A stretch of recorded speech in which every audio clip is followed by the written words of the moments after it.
Kalimera, good morning. Bonjour. We are on Friday.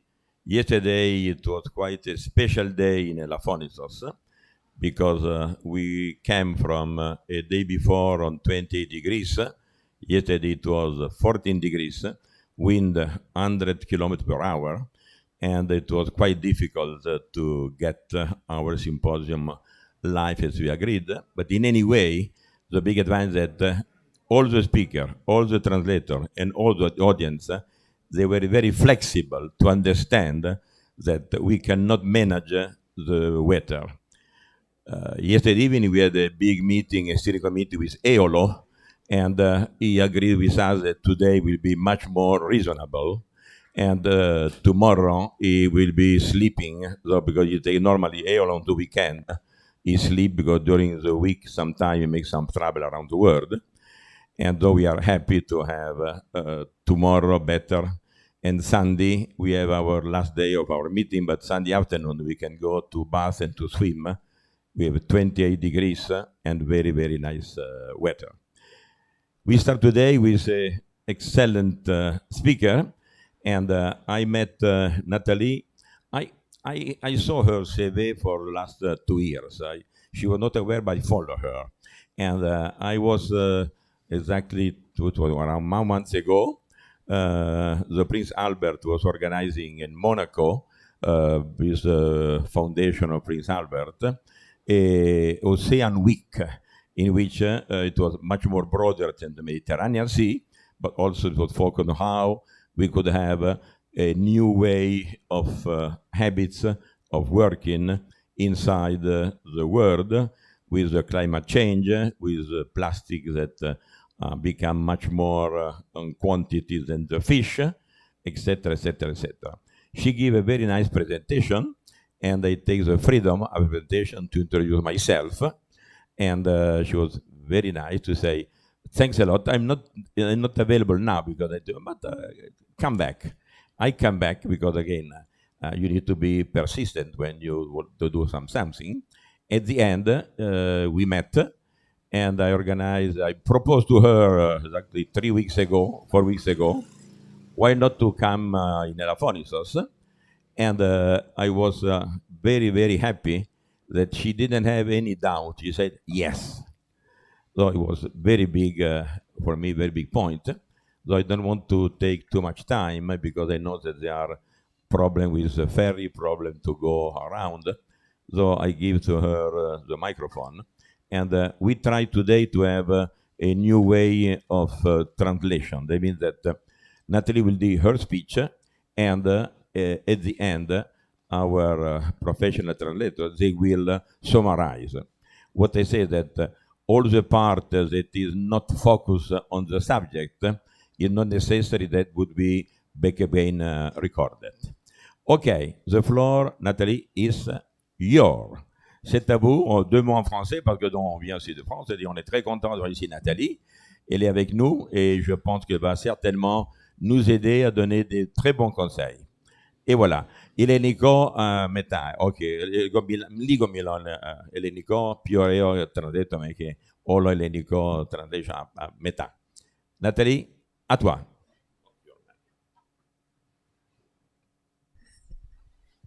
Merci Enrico. I would like to thank Enrico and all the organizers of this symposium. I'm very honored to be here today and to give this talk. I'm going to present you the IPCC report, which has been released on the 28th of February this year. I was lead author for this report, and I'm using the PowerPoint that are official for IPCC. So next slide, please. I don't see the slides. Okay. So this report was written by 270 authors from 67 countries. They have worked tirelessly to produce this report that I'm going to present the key messages. Next slide, please. Perhaps this statement best summarizes our findings. The scientific evidence is unequivocal. Climate change is a threat to human well-being and the health of the planet. Any further delay in concerted global action will miss the brief and rapidly closing window to secure a livable future. This report offers solutions to the world. Next slide, please.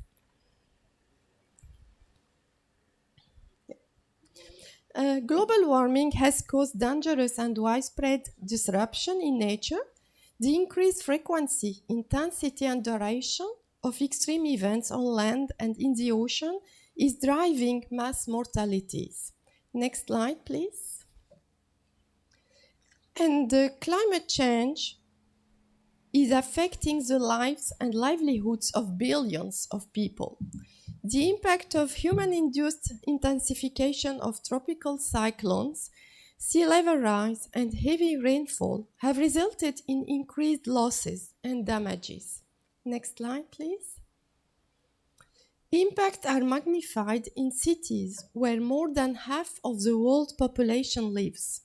Heat waves amplify urban heat islands and air pollution to affect people's health. Critical infrastructure such as transport, water, sanitation, and energy systems have been compromised by extreme events. Next slide. When multiple extreme events happen at the same time, they compound the overall risk and are more difficult to manage. Climate risks do not respect national boundaries, and weather-related extremes are created shocks to global trade. Next slide. In the previous slide, we illustrated the powerful impact of climate change on nature and on people's lives. This assessment is based on new understanding of other connections. We can no longer think in silos, but have to look across climate, biodiversity, and human society and well-being if we want to tackle the many global challenges we face today. Next slide, please. And talking of other challenges, climate change combines with unsustainable use of natural resources, habitat destruction, deforestation, and growing urbanization, as well as inequity and marginalization. These trends not only present threats to ecosystems and the people who rely on them, but also reduce the capacities of nature, communities, and individuals to adapt to climate change. Next slide, please. 2.3 to 2.6 billion people live in the global hotspots of high vulnerability to climate change. These are across large parts of Africa, as well as South Asia, Central and South America, small islands, and the Arctic. Next slide, please. In these global hotspots, overlapping challenges include limited access to water, sanitation, and health services. High levels of climate-sensitive livelihoods, such as smallholder farmers and fishing communities, all increase vulnerability. High level of poverty, weak leadership, lack of funding, lack of accountability, and trust in government also play a large part. Thank you. Next slide. Looking to the future, every small increase in warming will result in increased risk to nature and to people in every region of the world. Let's consider some of this projected impact on nature. Next slide, please. This map gives an overview of biodiversity loss at different warming levels. Next slide. We would see species extinctions and losses of entire ecosystems, such as mountain tops, tropical coral reefs, and coastal wetlands, even if we temporarily exceed 1.5 degrees Celsius warming for several decades. Next slide. The risk of extinction in biodiversity hotspots increases by about tenfold as warming rises from 1.5 degrees Celsius to 3 degrees Celsius. Next slide. Nature services support all aspects of our lives, from pollination and tourism to health and climate regulation. Loss of ecosystems and their services has cascading and long-term impacts on people globally, especially for indigenous people and local communities who directly depend on them. Next slide. Globally, population exposure due to heat waves will continue to increase with additional warming. At approximately 2 degrees Celsius, regions that are highly dependent on snow melt would experience a 20% decline in water availability for agriculture beyond 2050. About 1 billion people living in low-lying cities and other settlements on the coast are projected to be at risk from sea level rise and other climate hazards by mid-century. We provide a global perspective here, but the report has an extensive regional focus. Next slide, please. We have outlined the challenges we face now. They will increase at higher, warmer levels. The key question now is how well are we adapting to a changing system? What we show is that action is increased by progress, is uneven, and we are not adapting fast enough. Growing public and political awareness of climate impacts and risk are resulted in at least 170 countries and many cities including adaptation in their climate policies and planning. Next slide, please.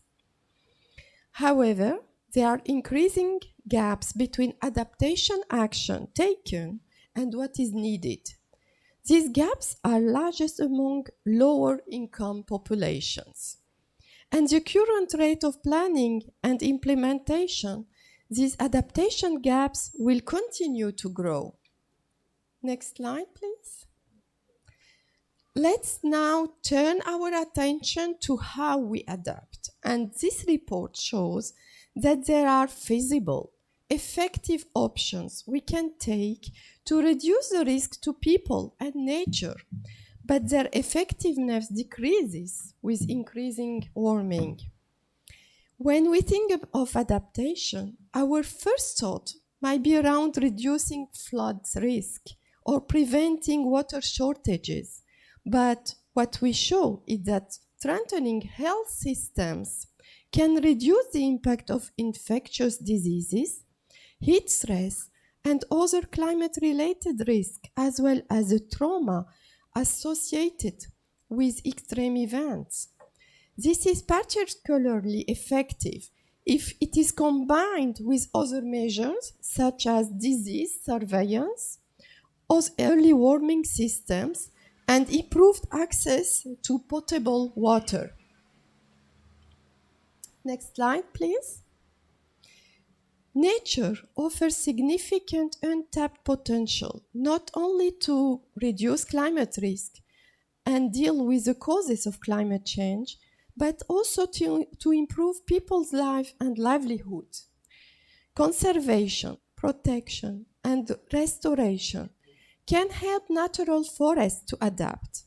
Planting a range of tree species, managing pests and diseases, and reducing wildfire risk can build climate resilience in managed forests. Next slide, please. In agriculture, irrigation can be effective, but it can result in adverse outcomes such as accelerated depletion of groundwater. These and other adaptation measures provide economic and ecological benefits, as well as reducing vulnerability. In urban areas, as elsewhere, effective water management can secure drinking water. Most action to date has occurred around water-related hazards, such as reducing the risk from floods and drought. The effectiveness of more water-related adaptation declines with increasing temperatures. Next slide, please.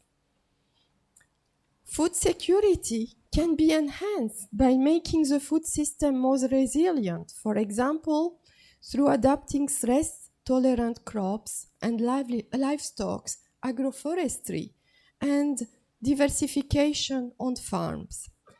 This brings a range of other benefits for nutrition, health, and well-being and livelihoods.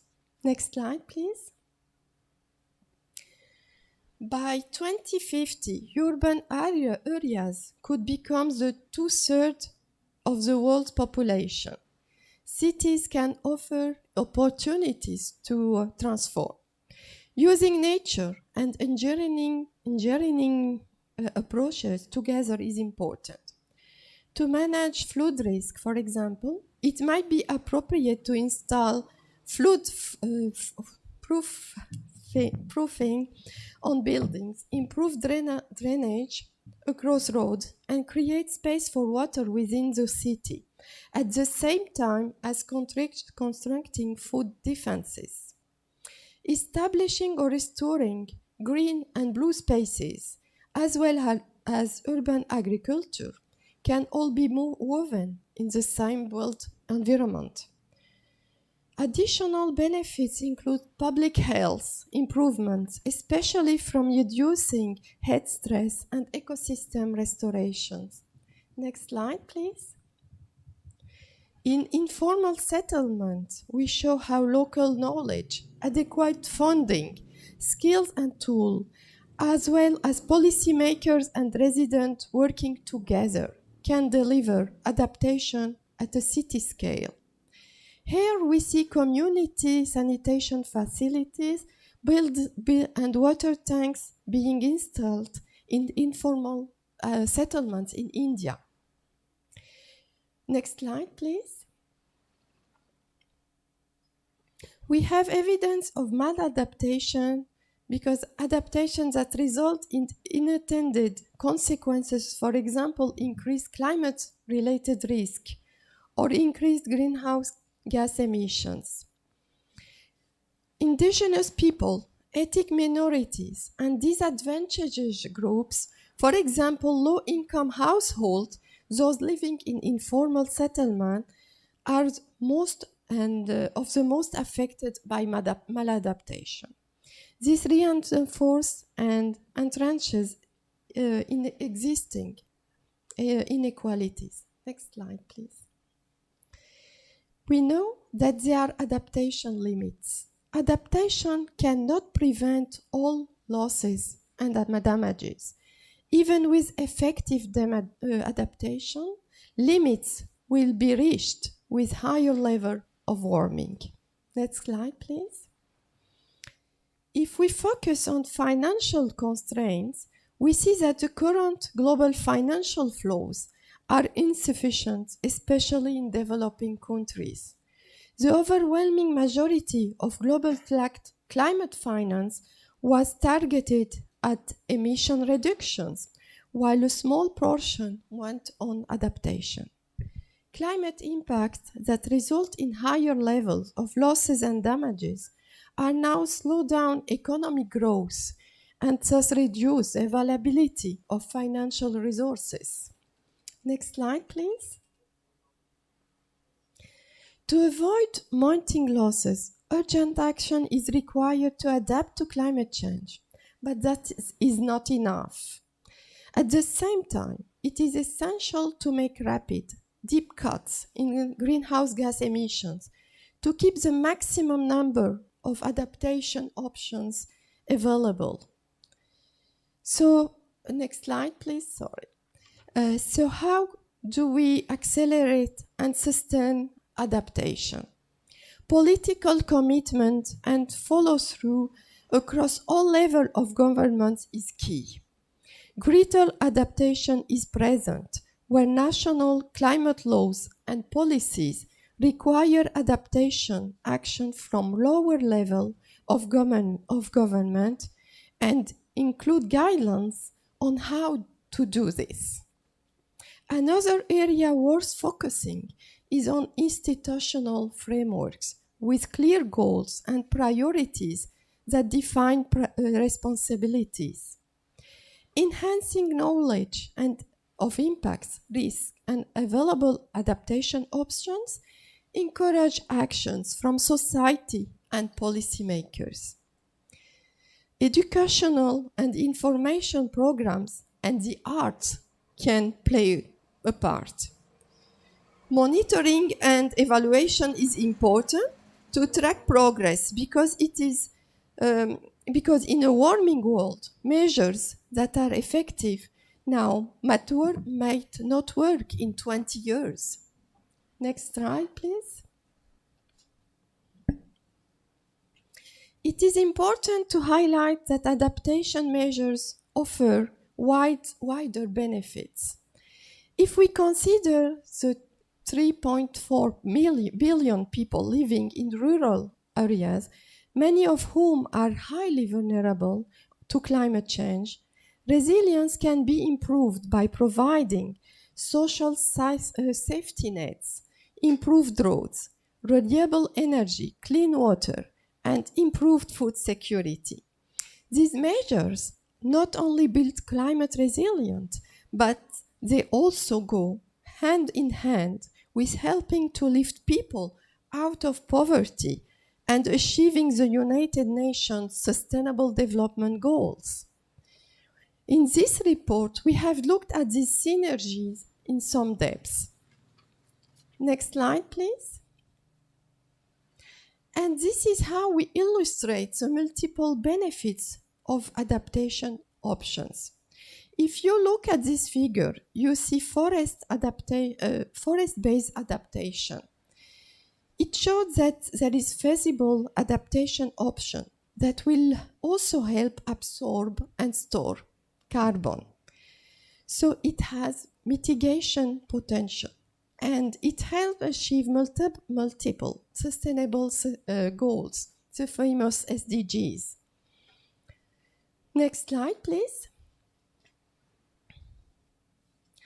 Likewise, if we look at options in our cities, we see that green infrastructure, green roofs, parks, and street trees play a part in helping us to adapt.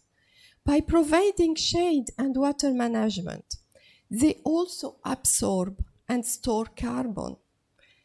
What we see here is the foundation of a solution framework that is an important new concept in this report. Next slide, please. If we look at this figure, we see the spectrum of futures from a world with low resilience and high risk to one with high resilience and low risk. This high risk, low risk world has reduced climate risk through adaptation, greenhouse gas emissions reduction, through mitigation and enhanced biodiversity. These measures together support sustainable development, for example, no poverty, zero hunger, good health, well-being, and access to clean water and sanitation. This concept is climate resilient development. Next slide. Yes, thank you. Climate resilient development has to be considered across government and all civil society. It should involve everyone, the round table, government, citizens, communities, educational institutions, the media, investors and businesses, forming partnerships. Next slide, please. Scientific, indigenous, and local knowledge and practical know-how come together to provide more relevant, effective actions. Next slide, please. Ecosystem stewardship is key. A healthy planet is fundamental to climate-resilient development. Effective and equitable conservation of approximately 30 to 50% of land, freshwater systems, and oceans can help ensure a healthy planet. Next slide, please. Involving traditional marginalized groups, including women, young people, indigenous people, local communities, ethnic minorities, improves the prospects of effective action. It is critical to prioritize equity and justice in decision-making and investment. Different interests, values, and worldviews can be reconciled if everyone works together. Next slide, please. Scaled-up investment and international cooperation are also important. Next slide. Starting today, every action, every choice, and every decision matters, because each of them can take us away from towards a climate-resilient, sustainable world.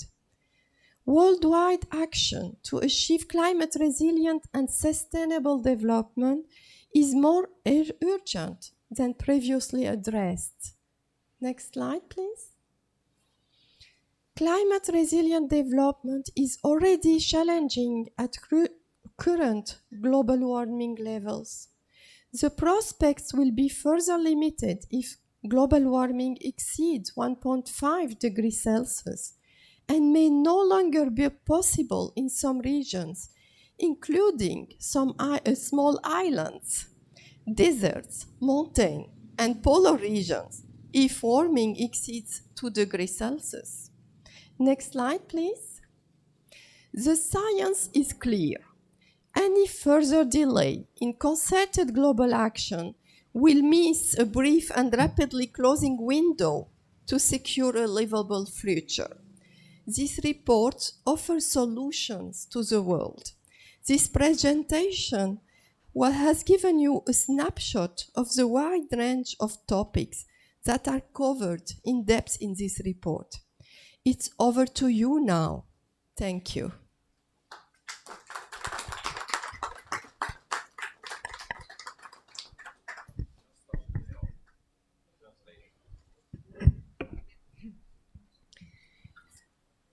Μετά από μία σύντομη εισαγωγή από τον Ενρίκο, που αναφέρθηκε στις δυσκολίες λόγω του καιρού και γενικότερα την ευελιξία που έχουμε αναγκαστεί να επιδείξουμε όλοι εδώ πέρα, ο λόγος πήγε στην Ναταλή, η οποία μας έκανε μία παρουσίαση που έχει υποβληθεί και στο Ίδρυμα του Πρίγκιπα Αλβέρτο στο Μονακό. Έχει να κάνει με το διακυβερνητικό πάνελ για την κλιματική αλλαγή και την έκθεση που έχει κάνει αυτό το πάνελ από τις 28 Φεβρουαρίου του 2022.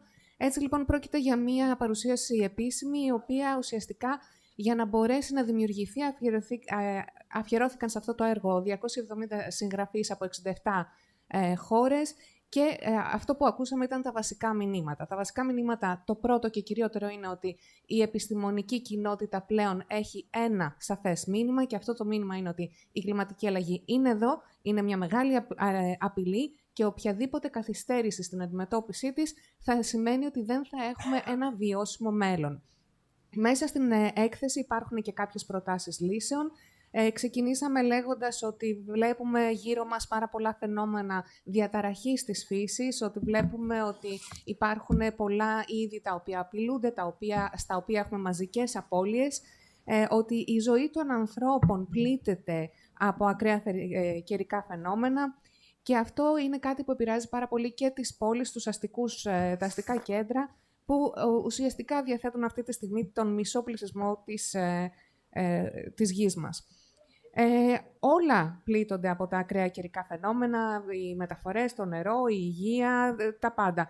Και το γεγονός επίσης είναι ότι όσο πιο πολλές τέτοιες ακραίες καταστάσεις αντιμετωπίζουμε, τόσο πιο δύσκολη γίνεται η διαχείριση των προβλημάτων που προκαλεί η κλιματική αλλαγή. Υπάρχουν νέες γνώσεις, υπάρχουν επιστημονικά δεδομένα, υπάρχουν μέσα στην έκθεση και μια παγκόσμια προσέγγιση, αλλά και πάρα πολλές περιφερειακές και τοπικές προτάσεις για να μπορέσουμε να αντιμετωπίσουμε την κλιματική αλλαγή που τόσο πολύ υποβαθμίζει το περιβάλλον από τη μία, αλλά και δημιουργεί, επιφέρει κοινωνικές ανισότητες, περιθωριοποίηση ανθρώπων και ούτω καθεξής. Ξέρουμε λοιπόν ότι αυτή τη στιγμή έχουμε περίπου 3,3 με 3,6 δισεκατομμύρια ανθρώπους που είναι πάρα πολύ ευάλωτοι στα ακραία φαινόμενα λόγω της κλιματικής αλλαγής, σε Ασία, Ειρηνικό, στον Αρκτικό κύκλο και ούτω καθεξής. Έχουμε προκλήσεις που καλούμαστε να αντιμετωπίσουμε σε όλα τα επίπεδα, από μικροδιαχείριση της αλληλείας και της γεωργίας μέχρι κυβερνητικό επίπεδο, όπου δυστυχώς ακόμα δεν υπάρχει η απαραίτητη διαφάνεια και η απαραίτητη εμπιστοσύνη από τους ανθρώπους.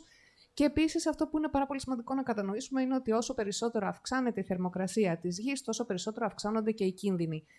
Οι κίνδυνοι για την φύση περιλαμβάνουν, για παράδειγμα, απώλεια βιοποικιλότητας, πλήρη απώλεια, αφανισμό κάποιων ειδών, απώλεια ολόκληρων οικοσυστημάτων, όπως είναι οι κοραλιογενείς ύφαλοι, όπως είναι κάποια αρκτικά τοπία.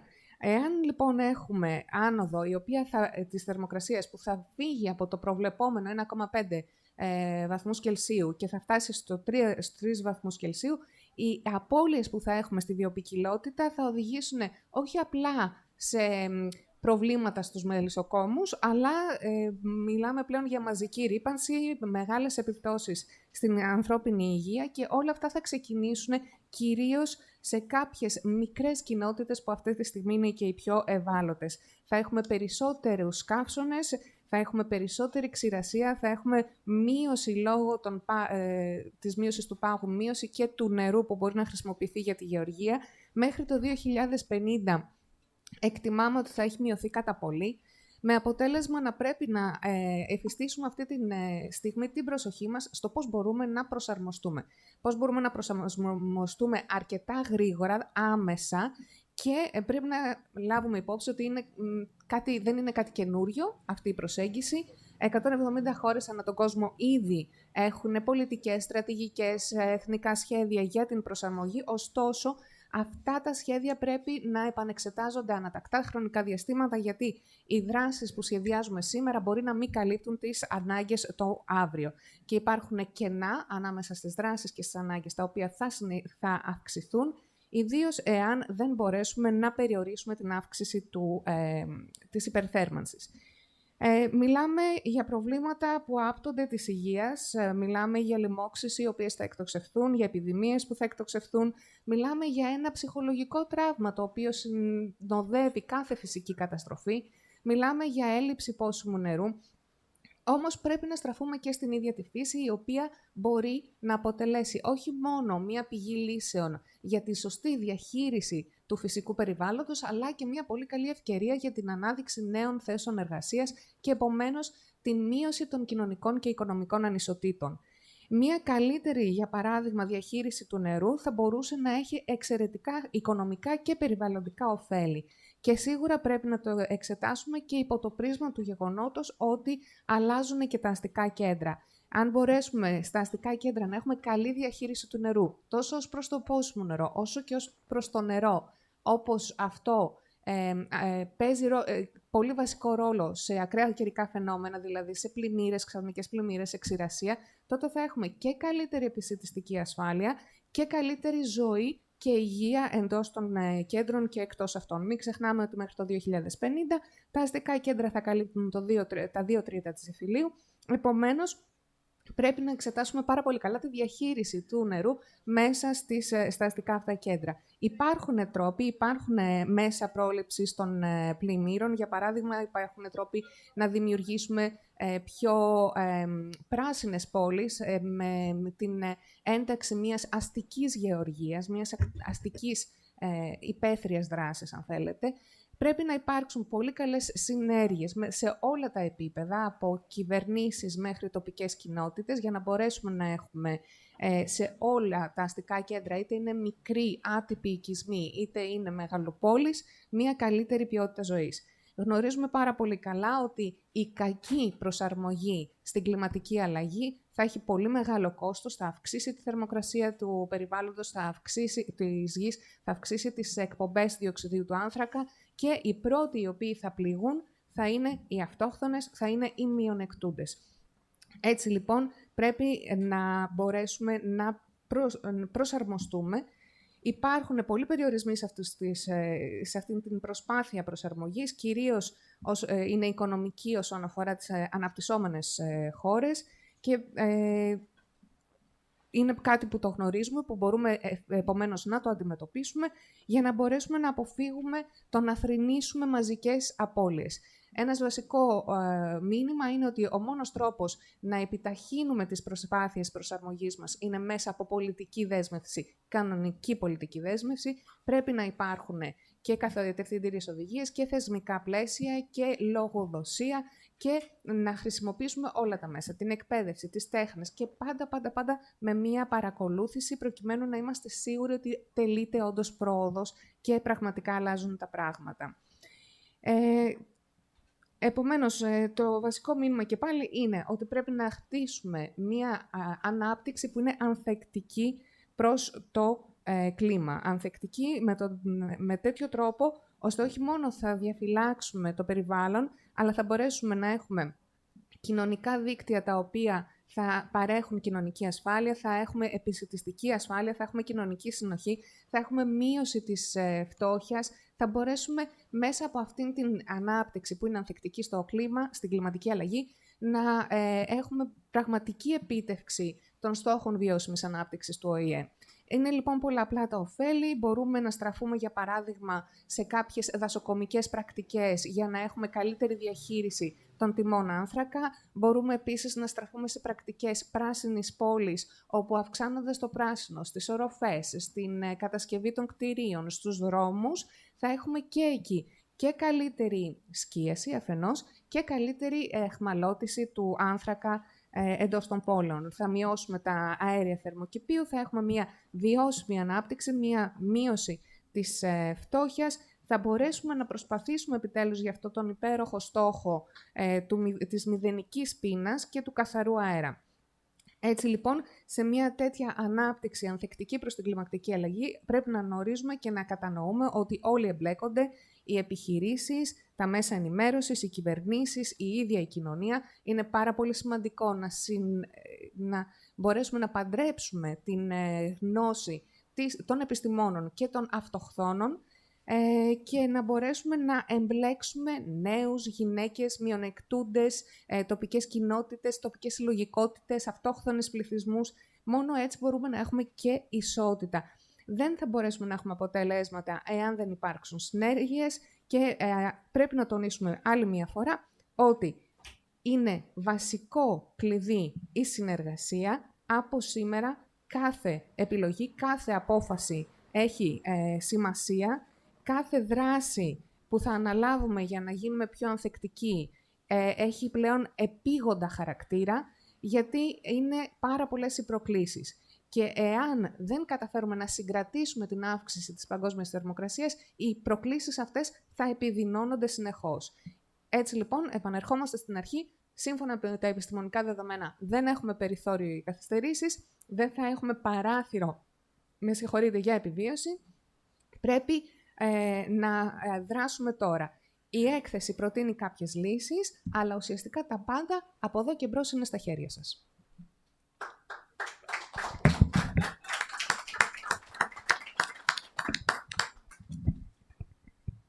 I would like to thank first one, our lady nearby to me, and also the lady that is doing a very good translation. It is the first time, Nathalie, that we try to have a translation not every 2 minutes, but just at the end. And again, I believe that the bottle of water for information was quite full, but you empty the bottle in the right way. Just to summarize, thanks a lot, Nathalie. I take one point interesting is that Nathalie will stay with us until Sunday, And again, one of the objectives of this symposium, not only to receive a speech, but also to digest it, to discuss during the lunch, during the evening, during the day, during the breakfast, because interesting to exchange ideas with different personality, different country. For me, it is one word that I take from you, it is adaptation. And here it is something that is very, very important. If each one could understand they need to adapt himself and not just the other, we have obtained a big, big result. Second, it is education, because I believe we need to educate the actual people and also education for the kids. They will be the new generation. I believe that one point will come out, it is working together. And here it is a way that everyone agreed, but to do it is not easy. You give us the concept of urgency, because when we receive a message, oh yes, yeah, but it's not valuable here. Maybe, but then when we have the water until here, we start to do something. It is better to start to do something when we are still on a good place here, we're not in a hurry. When we have the fire in our back, it's much more difficult to take out the fire. If you can do it in advance, better it is. The two final points, it was you talk about health and water, and I agree with you that the water, it is very important, especially in the island. And during our discussion afterward, again, we are not in a big city here, we are in a small island. It's good to have your perspective during these 2 days. What do you feel that it could be adapted on your presentation, your thinking, in a small island like Elafonisos? You have a time to, the first time you come in this island, we are very happy. I'm sure that in this next 36 hours, here we work not 24 hours a day, but similar. Okay. Θα ήθελα καταρχάς να ευχαριστήσω πάρα πολύ την Ναταλή που βρίσκεται μαζί μας σήμερα και μάλιστα η Ναταλή θα βρίσκεται μαζί μας μέχρι και την Κυριακή. Οπότε επιτρέψτε μου απλώς να αναφέρω ορισμένα κεντρικά σημεία όσων η Ναταλή ανέφερε στην εξαιρετική ομιλία της και βέβαια και την εξαιρετική διερμηνία που ακούσαμε που κατάφερε να συμπυκνώσει τις βασικές πτυχές όλης της παρουσίασης. Καταρχάς, θα ήθελα να πω ότι η ανταλλαγή απόψεων, ιδεών, βέλτιστων πρακτικών από τις διάφορες χώρες που εκπροσωπούνται στο συγκεκριμένο συμπόσιο είναι αυτό που θέλαμε και θέλουμε να πετύχουμε. Τώρα, μιλώντας και αναφερόμενος στις σημαντικότερες πτυχές της παρουσίας της Ναταλή, θα πω ότι συγκράτησα τη λέξη προσαρμογή. Όλοι μας πρέπει να προσαρμοστούμε. Κάθε ένας από εμάς ξεχωριστά. Δευτερευόντως, η Ναταλή αναφέρθηκε στο πολύ σημαντικό κομμάτι της εκπαίδευσης, στο κομμάτι της κατάρτισης. Πρέπει ιδιαιτέρως τα παιδιά και οι νέες γενιές να μάθουν τη σημασία της προστασίας του περιβάλλοντος και πώς θα μπορέσουμε πραγματικά όλοι μαζί να εισφέρουμε σε αυτή την προσπάθεια. Επιπλέον, συγκράτησα τον όρο συνεργασία. Οι συνεργατικές προσπάθειες είναι επίσης άλλη μια λέξη κλειδί, αν θέλουμε να πετύχουμε. Κάτι το οποίο, ας είμαστε ειλικρινείς, δεν είναι κάτι το εύκολο, δεν είναι κάτι το προφανές. Επιπλέον, συγκράτησα την σημασία της επίγουσας συνθήκης, τη διαδικασία του κατεπήγοντος. Νομίζω σήμερα, τώρα, πρέπει όλοι μαζί και πρέπει να δράσουμε. Δεν θα πρέπει να λειτουργούμε με όρους αφού έχει κάτι συμβεί. Νομίζω θα πρέπει να λειτουργούμε με τρόπο προορατικό. Εάν, για παράδειγμα, έχει έρθει μια πυρκαγιά, είναι πολύ πιο δύσκολο να τη σβήσεις. Άρα, λοιπόν, η πρόληψη είναι η λέξη κλειδί. Επιπλέον, η Ναταλία αναφέρθηκε στην σημασία της προστασίας των υδάτινων πόρων. Ειδικά στα νησιά, θα πρέπει να ακούσουμε για τις επόμενες μέρες, δυνάμει και των συζητήσεων που θα ακολουθήσουν, τι μπορεί η Ναταλή να μας πει σε σχέση με την εξαιρετική παρουσίαση της έρευνας που έκανε μέσω της IPCC, τι από όλα αυτά που υπόθηκαν μπορούν να προσαρμοστούν στην μικρή κλίμακα ενός νησιού όπως είναι Ελαφώνησος. Ευχαριστώ πολύ.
Kalimera, hello to everybody.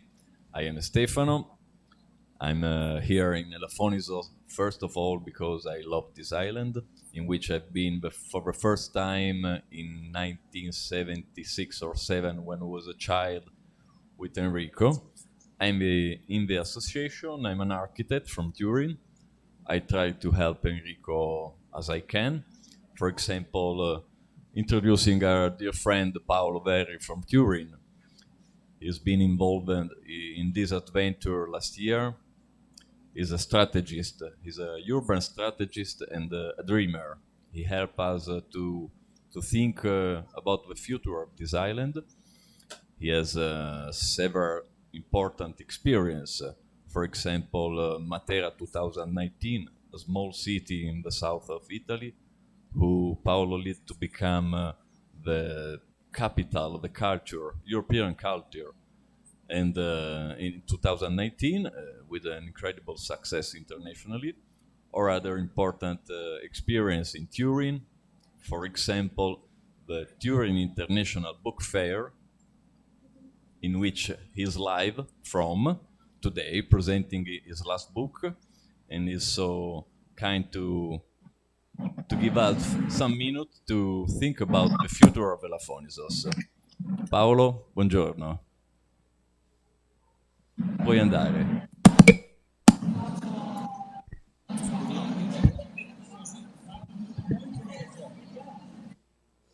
Yes.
Hello, everybody.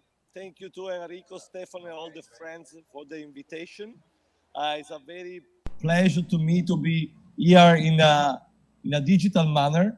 I'm sorry, really, not to be there physically, but I will not miss another opportunity. So next time, for sure, I will be in Elafonisos together with you to work about the future of this beautiful island that is really an opportunity not only for the people actually living there, but for many people that could live in a very near future in a small island, being part of a larger community all over Europe and all over the world. I prepare a small presentation that is taking care what about we discussed last year, around 10 months ago. So if it's possible to put on the screen the presentation, I will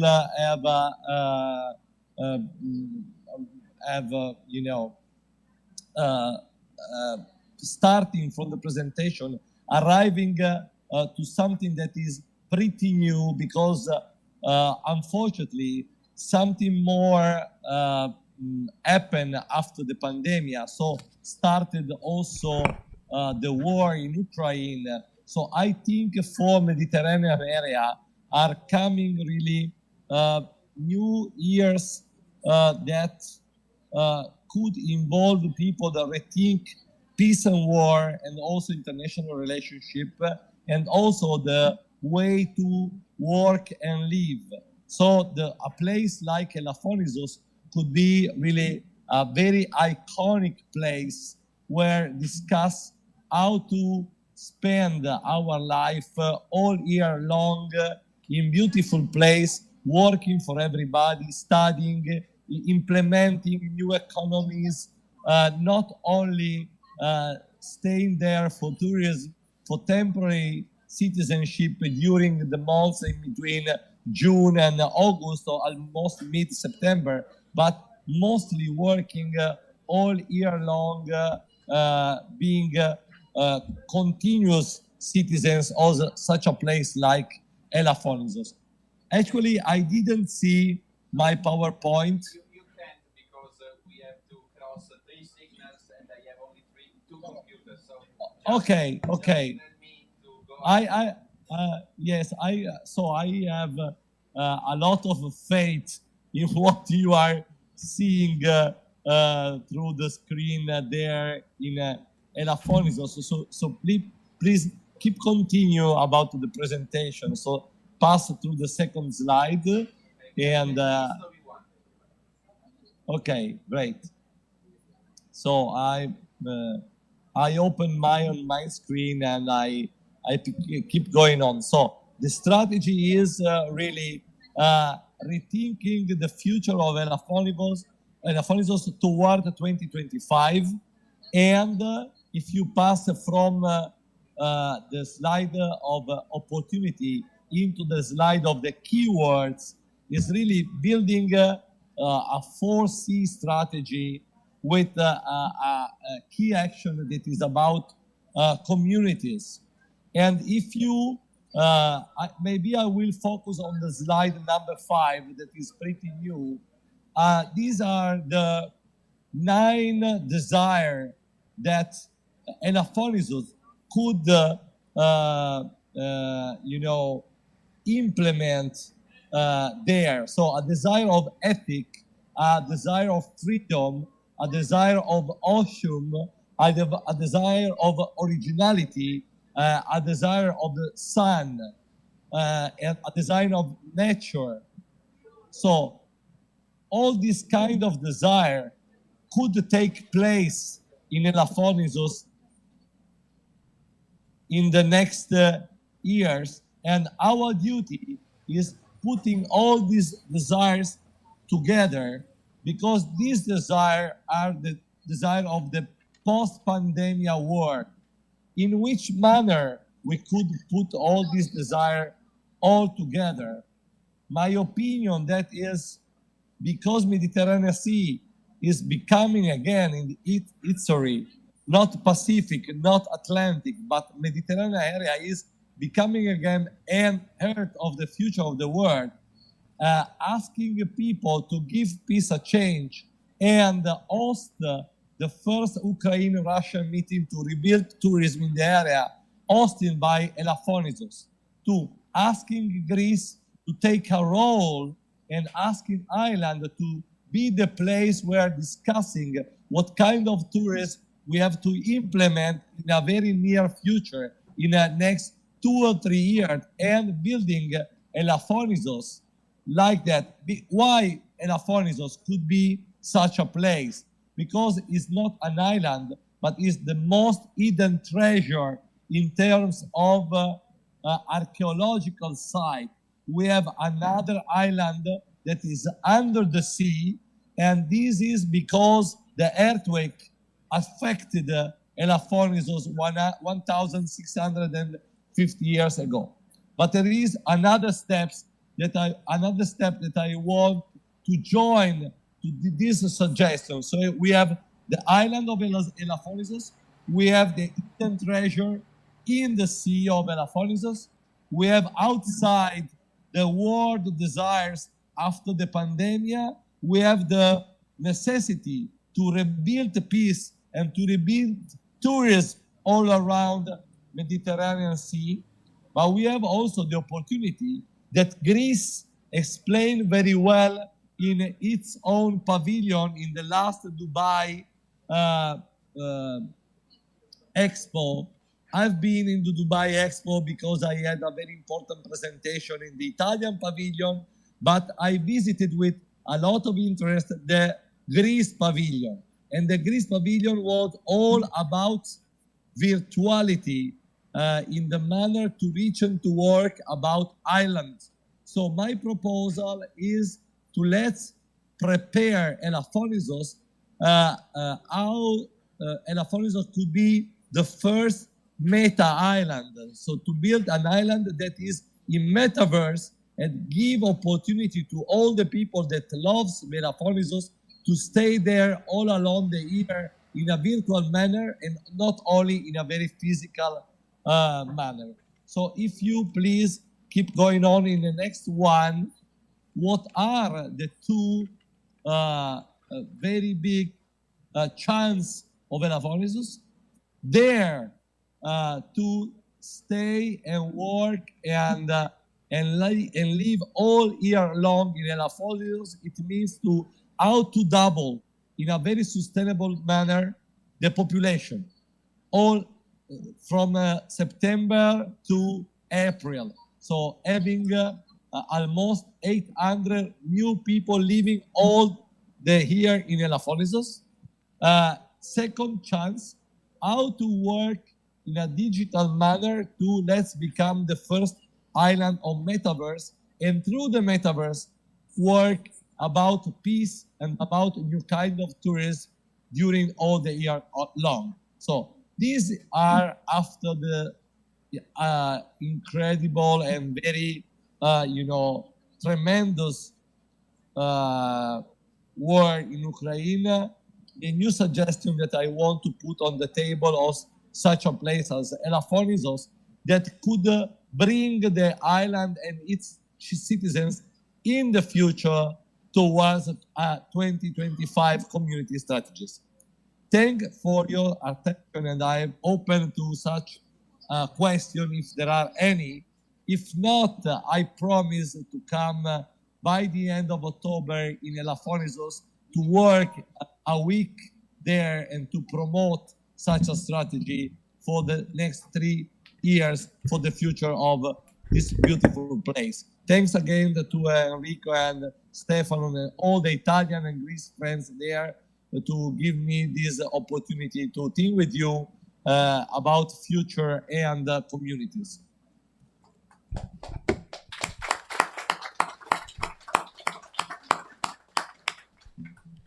Καλημέρα, θα ήθελα να σας πω λίγο τη δική μου ιστορία. Πρώτο ήρθα στο νησί, πρέπει να ήταν είτε το 1976 είτε το 1977 με τους γονείς μου. Και από τότε έρχομαι διαρκώς στο νησί γιατί πραγματικά το αγαπάω πάρα πολύ. Ξέρετε, ένας αρχιτέκτονας από το Τωρίνο είναι σήμερα μαζί μας και όπως έχει συμβεί από πέρσι που ξεκίνησε αυτή η προσπάθεια μαζί με τον Paolo Verri, ο οποίος είναι ειδικός σε θέματα αστικής στρατηγικής, θέλουμε να βοηθήσουμε το νησί. Και μάλιστα ο Paolo είχε μια εξαιρετική εμπειρία γύρω από αυτό, καθώς ήταν εκείνος ο οποίος εργάστηκε για την Ματέρα 2019, όταν η Ιταλική αυτή πόλη αναδείχθηκε Ευρωπαϊκή Πολιτιστική Πρωτεύουσα. Αυτή τη στιγμή βρίσκεται στο Τωρίνο, στην Διεθνή Έκθεση Βιβλίου, από όπου και θα μας μιλήσει, όπου βρίσκεται εκεί για να παρουσιάσει το νέο του βιβλίο. Ο λόγος λοιπόν σε αυτόν. Αρχικά μας είπε ότι δυστυχώς δεν μπορεί να βρίσκεται μαζί μας με την φυσική του παρουσία. Ελπίζει την επόμενη φορά να επισκεφθεί, στο άμεσο μάλιστα μέλλον, το υπέροχο και όμορφο νησί της Ελαφονήσου. Το ζήτημα λοιπόν το οποίο συζητείται είναι γιατί και πώς θα πρέπει ο κόσμος να αρχίσει να επιλέγει να ζήσει σε μικρά νησιά. Να δημιουργηθεί ουσιαστικά μια νέα κοινότητα ανθρώπων που επιλέγουν να ζήσουν σε μικρά νησιά καθ' όλη τη διάρκεια της χρονιάς και όχι μόνο στο πλαίσιο μιας σύντομης μικρής τουριστικής περίοδου. Η παρουσίαση που ακούσαμε είναι το απάβγασμα μιας κουβέντας που ξεκίνησε πριν από περίπου 10 μήνες. Μια νέα λοιπόν εικόνα, μια νέα παρουσίαση για το νησί της Ελαφονήσου, πώς θα είναι αυτό ή πώς θα μπορούσε να είναι έως το 2025. Η Μεσόγειος σιγά σιγά έρχεται να ανακτήσει την παλιά της έγκλη. Ερχόμαστε σε μια νέα εποχή για τη Μεσόγειο, όπου θα μπορέσει πραγματικά μέσω τέτοιων πρωτοβουλειών η Μεσόγειος να συμβάλλει σε ένα νέο τουριστικό προϊόν και κυρίως να εισφέρει στην προσπάθεια επικράτησης της ειρήνης. Αν λάβουμε μάλιστα υπόψη τι συμβαίνει αυτή τη στιγμή μεταξύ Ρωσίας και Ουκρανίας, η ευκαιρία για τη Μεσόγειο και για την Ελαφώνησο συγκεκριμένα να διαδραματίσει ένα τέτοιο σημαντικό ρόλο είναι ενώπιόν μας. Αγαπητοί φίλοι, αναδύεται μετά το πέρας πανδημίας ένας νέος τρόπος ζωής, μία νέα συνθήκη ζωής. Και τολμώ να πω ότι η Ελαφώνησος μπορεί και πρέπει να γίνει ο ιδανικός τόπος για να ζήσει κανείς, να δουλέψει κανείς όλο το χρόνο. Όχι μόνο να έρχεται εδώ και να επισκέπτεται το νησί για μία σύντομη τουριστική περίοδο. Όχι να έρχεται και να επισκέπτεται το νησί από τον Ιούνιο μέχρι τον Σεπτέμβριο. Υπάρχουν οι ευκαιρίες και πρέπει να τις εκμεταλλευτεί το νησί, έτσι ώστε να μπορεί κάποιος να ζει και να εργάζεται εξ αποστάσεως στην Ελαφώνησο. Θα πρέπει λοιπόν να σκεφτούμε εκ νέου πώς μπορεί να είναι το μέλλον της Ελαφωνήσου, σκεπτόμενοι όχι το άμεσο μέλλον, σκεπτόμενοι μέχρι το 2025. Γι' αυτό λοιπόν θα σας μιλήσω για τις νέες επιθυμίες που έχουν ανακύψει, τις πανδημιακές θα μπορούσα να χαρακτηρίσω επιθυμίες. Ηθική, ευτυχία, αυθεντικότητα, ήλιος, φύση, ελευθερία. Όλες αυτές οι νέες επιθυμίες, οι επιθυμίες που αναδύθηκαν μετά την πανδημία, είναι επιθυμίες που μπορούν να πληρωθούν στην Ελαφώνησο. Γι' αυτό επανέρχομαι και λέω, η Μεσόγειος μπορεί και όντως βλέπω και εγώ να γίνεται το νέο επίκεντρο της Ευρώπης. Ξαναλέω, δείτε τι συμβαίνει με τη σύραξη Ρωσίας-Ουκρανίας. Το νησί έχει ακόμα μεγαλύτερη ζήτηση. Και αυτό που πρέπει λοιπόν εμείς να σκεφτούμε είναι τι τουρισμό θέλουμε στην Ελαφώνησο. Τι είδους τουρισμό, τι κόσμος θέλουμε να επισκέπτεται το νησί. Γιατί, κοιτάξτε, κατ' εμέ η Ελαφώνησος δεν είναι πια ένα νησί. Είναι ένας θησαυρός. Ένας θησαυρός αρχαιολογικός. Καθώς ας μην ξεχνάμε ότι κάτω από το νησί υπάρχει ένα ακόμη δεύτερο νησί. Ένα νησί το οποίο χάθηκε 1670 χρόνια πριν με τον σεισμό που έλαβε χώρα. Έχουμε λοιπόν την ευκαιρία ενώπιόν μας να συνδράμουμε στο να στηθεί ξανά στα πόδια του ο τουρισμός, στο να στηθεί ξανά στα πόδια της η ειρήνη. Και αυτό μπορεί και πρέπει να γίνει μέσα από την Ελαφώνησο. Θα σας πω ότι επισκέφθηκα την Dubai Expo, την Διεθνή Έκθεση Τουρισμού του Dubai. Ήμουν φυσικά προσκεκλημένος και συμμετείχα στο περίπτερο της Ιταλίας. Όμως, από ενδιαφέρον επισκέφθηκα και το περίπτερο της Ελλάδος. Και η λέξη κλειδί που ήταν γύρω από το τουριστικό περίπτερο της Ελλάδος ήταν η λέξη virtuality. Πώς δηλαδή κάποιος θα μπορεί να ζει απομακρυσμένα, να ζει για παράδειγμα σε κάποιο νησί της Ελλάδος και να εργάζεται από εκεί και να ζει μόνιμα. Άρα λοιπόν, γιατί όχι, να μην γίνει η Ελαφώνησος το πρώτο metaverse νησί, το πρώτο μετανησί. Οι ευκαιρίες είναι συγκεκριμένες και είναι ενώπιόν μας. Θα σας πω ότι μπορεί πλέον κάποιος και θα πρέπει να βρει τρόπους να ζει στο νησί της Ελαφωνήσου όλο το χρόνο. Και το ζήτημα είναι πώς θα καταφέρουμε να πείσουμε να διπλασιαστεί ο μόνιμος πληθυσμός Ελαφωνήσου. Πώς δηλαδή θα πείσουμε 800 επιπλέον κατοίκους να ζήσουν όλο το χρόνο στην Ελαφώνησο. Να ζήσουν ψηφιακά, να ζήσουν σε αυτό το metaverse και να εισφέρουν, όπως είπα και προηγουμένως, στην ειρήνη και στο νέο τουριστικό προϊόν που θα πρέπει να δημιουργήσει η Ελαφώνησος. Η πρότασή μου λοιπόν είναι να φέρουμε τους πολίτες κοντά σε αυτή την προσπάθεια. Να έρθουμε όλοι μαζί να συζητήσουμε πώς θα γίνει Ελαφώνησος έως το 2025 το πρώτο, όπως είπα και πριν, metaverse νησί. Ελπίζω να τα καταφέρω και αν δεν μπορέσω να απαντήσω τώρα στα ερωτήματά σας, τον μήνα Οκτώβριο να έρθω να μείνω στην Ελαφώνησο τουλάχιστον μία εβδομάδα για να συζητήσουμε από κοντά ποιες είναι αυτές οι νέες προκλήσεις για να πετύχουμε την Ελαφώνησο να γίνει το πρώτο μετανησί. Ευχαριστώ τον Ενρίκο, ευχαριστώ τον Στέφανο και όλους τους Έλληνες και Ιταλούς οργανωτές αυτού του συνεδρίου που με προσκάλεσαν να μιλήσω έστω και εξ αποστάσεως.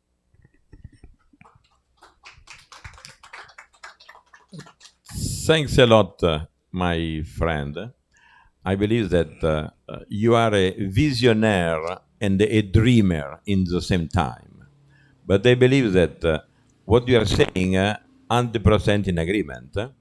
I don't know how many people in the room know what it is metaverse, but it is one per. Do you know what is metaverse? Who know what is metaverse? No. Okay, it will be good to learn it in the future. But one point that I would like just to take with Paolo, he said, I will come end of October. But he didn't decide, explain if it is this year, next year, or next decade. Knowing Paolo, this very agenda complicated, can you just confirm that it is October 2022, and then we thank you very much.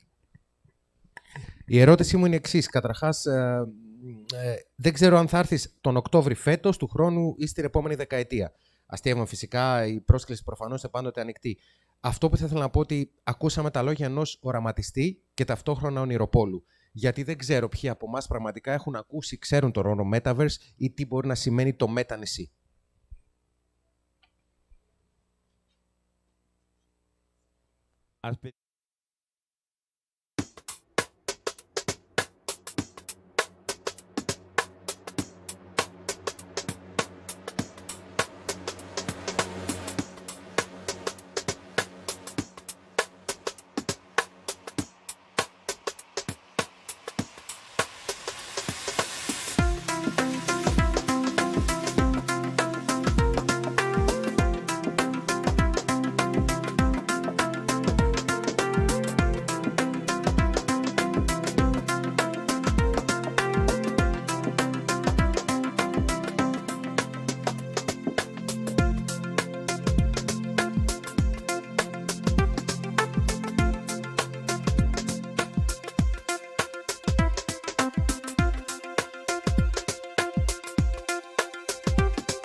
Χαίρομαι πάρα πολύ που βρίσκομαι εδώ, κυρίως γιατί το κοινό έχει πάρα πολλούς, αν όχι την πλειοψηφία, από Ιταλούς.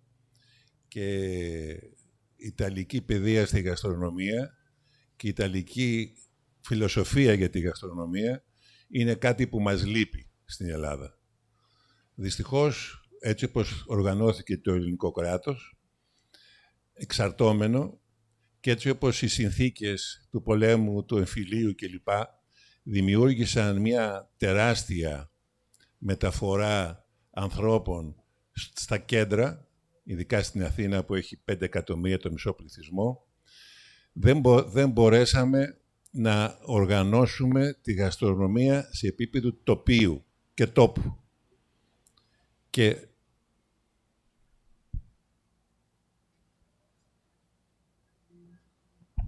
θα ήθελα καταρχάς να σας ευχαριστήσω πάρα πολύ για την πρόσκληση. Είμαι πραγματικά ευτυχής που βρίσκομαι εδώ. First of all, I'd like to thank you for inviting me to this event. Initially, I wish to thank you because the majority of people here are Italians.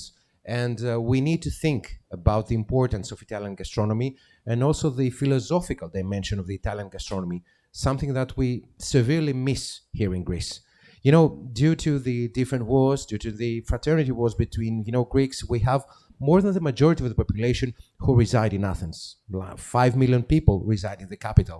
So we need to think and talk about the so-called landscape gastronomy that we so dearly miss. Όποιος και να ταξιδέψει στην Ελλάδα, σε όποιο σημείο και να πάει, θα δει από φαγητά τα στερεότυπα.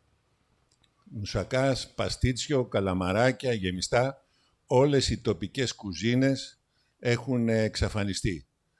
Και όλο αυτό που συνέβη και στην Ιταλία με την κουζίνα πόβερα, δηλαδή πώς την κουζίνα της φτώχειας να την αναδείξουν και να την κάνουν παγκοσμίου ενδιαφέροντος προϊόν, αυτό δεν μπόρεσε να γίνει στην Ελλάδα. Αυτό που επιχειρώ τα τελευταία χρόνια είναι να προτείνω την ανάδειξη των τοπικών κουζινών. Και γι' αυτό ήρθα εδώ στην Ελαφώνησο και ταξιδεύω σε όλη την Ελλάδα για να αναδείξω τα τοπικά προϊόντα και τις τοπικές κουζίνες. Έχοντας πάντα στο μυαλό μου την Τοσκάνη, που η Τοσκάνη δεν είναι μόνο τα εστιατόρια, τα τριάστερα Μισελέν, τα διάστερα Μισελέν, αλλά είναι πάνω απ' όλα η κουλτούρα της γαστρονομίας που υπάρχει ακόμα και στα πιο ταπεινά, καφενεία, στα πιο ταπεινά εστιατόρια και ιδιαίτερα στις κουζίνες των οικογενειών. Το βασικό πράγμα στην Τοσκάνη είναι ότι όλες οι οικογένειες, όλη η κοινωνία τρώει τοσκάνικα. Now, if you visit Greece, in any given place, you will see nothing but food stereotypes. Καλαμαράκια, γεμιστά, stuffed tomatoes, and all of these food that we can find in every single place. So, I would like to refer to Cucina Povera, to the Italian Cucina Povera, to this initiative by the Italians to promote, to rebrand this international food produce, if I dare to say. So, throughout my lifetime, I travel all over Greece in order to promote the so-called local cuisine, the use of local produce. And whenever I travel, I always have in mind Tuscany. Tuscany not just for its 3-star or 2-star Michelin restaurants, but especially for its gastronomy culture. For the fact that even in the smallest, the most humble cafe, the most humble restaurant, you will be able to indulge into this cucina povera, to this local produce. Every single family in Tuscany eats all this local produce. That is what I wish to do also in Greece. Το ζήτημα είναι λοιπόν πώς τα ταπεινά φαγητά, τα ταπεινά εδέσματα, οι ταπεινές πρώτες ύλες να γίνουν το brand name κάθε περιοχής. Αυτό στην Ελλάδα ξεκίνησε πρώτη φορά μόλις πριν από 30 χρόνια, όταν ένας μάγειρας φίλος, ούτε καν μάγειρας, εραστής του φαγητού, ο Χατζηγιαννάκης, πήγε στη Σαντορίνη. Εκείνη την εποχή η Σαντορίνη είχε αρχίσει να είναι τουριστική και όλα τα φαγητά ήταν τα γαλλικά κυρίως, κάπως και τα ιταλικά. Αυτός λοιπόν είπε ότι εγώ θα ψάξω να βρω τι συμβαίνει στη Σαντορίνη. Τι πήγε στη Σαντορίνη? Η ταπεινή φάβα. Η φάβα δεν τρώγονταν, ήταν το φαγητό των φτωχών. Αυτός μέσα από 30 χρόνια σπουδαίας δουλειάς έφτιαξε 60 συνταγές της φάβας, βρήκε τα ντοματάκια, τα πινάκια αυτά τα μικρά, το χλωρό τυρί και δημιούργησε τον πρώτο γαστρονομικό προορισμό στη βάση των 3 αυτών πρώτων υλών. Ήταν μια επανάσταση. Allow me to refer to a real revolution, to the importance of utilizing in kitchens the so-called humble products, the humble produce. So we need to find a way to rebrand all of these local produce. And of course, allow me to refer to Hadzigannakis. Hadzigannakis was not just a cook, he was a food lover. 30 years ago, he visited Santorini. Back then, Santorini started becoming a tourist destination, and you could mainly find French food and some kind of Italian food. So what Hadzigannakis did, he exploited the so-called fava beans. And for 30 years, after he was able to create 60 recipes using fava beans, and also cherry tomatoes and chloro cheese. So many recipes out of these so-called cucina povera products. Πριν από 10 χρόνια, η Τίνος ήταν γνωστή για την Παναγία της. Δεν ξέραν καθόλου τίποτα άλλο έξω από να επισκεφτούν οι επισκέπτες την Παναγιά της Τίνου, που είναι και η πιο σημαντική εκκλησία της Ελλάδος. Μαζευτήκανε κάποιοι παραγωγοί και κάποιοι σερβιτόροι, φτιάξανε τα Τίνος Food Path, όπου αξιοποίησαν τα τοπικά προϊόντα, όχι πολλά, γιατί τα νησιά, γενικά η Ελλάδα, δεν διακρίνεται για την ποσότητα των προϊόντων, αλλά για την ποιότητα που οφείλεται στο μικροκλίμα. Εκεί λοιπόν είχαν ντοματάκια, είχαν κάποια ζώα όπου φτιάχνανε κάποια αλλαντικά όπως είναι η λούζα και το σαλτσίτσι, είχαν 2-3 τυροκομικά, μάλιστα το ένα τυροκομικό ψινότανε, ορίμαζε μέσα σε κολοκύθα και με αυτά τα 5 μικρά γαλλιάκια και με βάση τη συνεργασία που λέγαμε πριν και την πολιτιστική αυτοπεποίθηση, γιατί αυτό που συμβαίνει στην Ελλάδα είναι ό,τι ήταν παράδοση, ντρεπόμασταν γι' αυτό, ενώ αυτό το που είχαμε σαν παράδοση έπρεπε να γίνει και αυτό επιδιώκω να γίνει, είναι η παράδοση να γίνει στοιχείο της πολιτιστικής αυτοπεποίθησης και όχι της ντροπής. Αυτή τη στιγμή, για να τελειώσω, αυτό το πράγμα της Τίνου, τα Τίνος Food Path δουλέψαν 7-8 χρόνια και αυτή τη στιγμή η Τίνος είναι ένας από τους 2-3 πιο σημαντικούς γαστρονομικούς προορισμούς της Ελλάδος.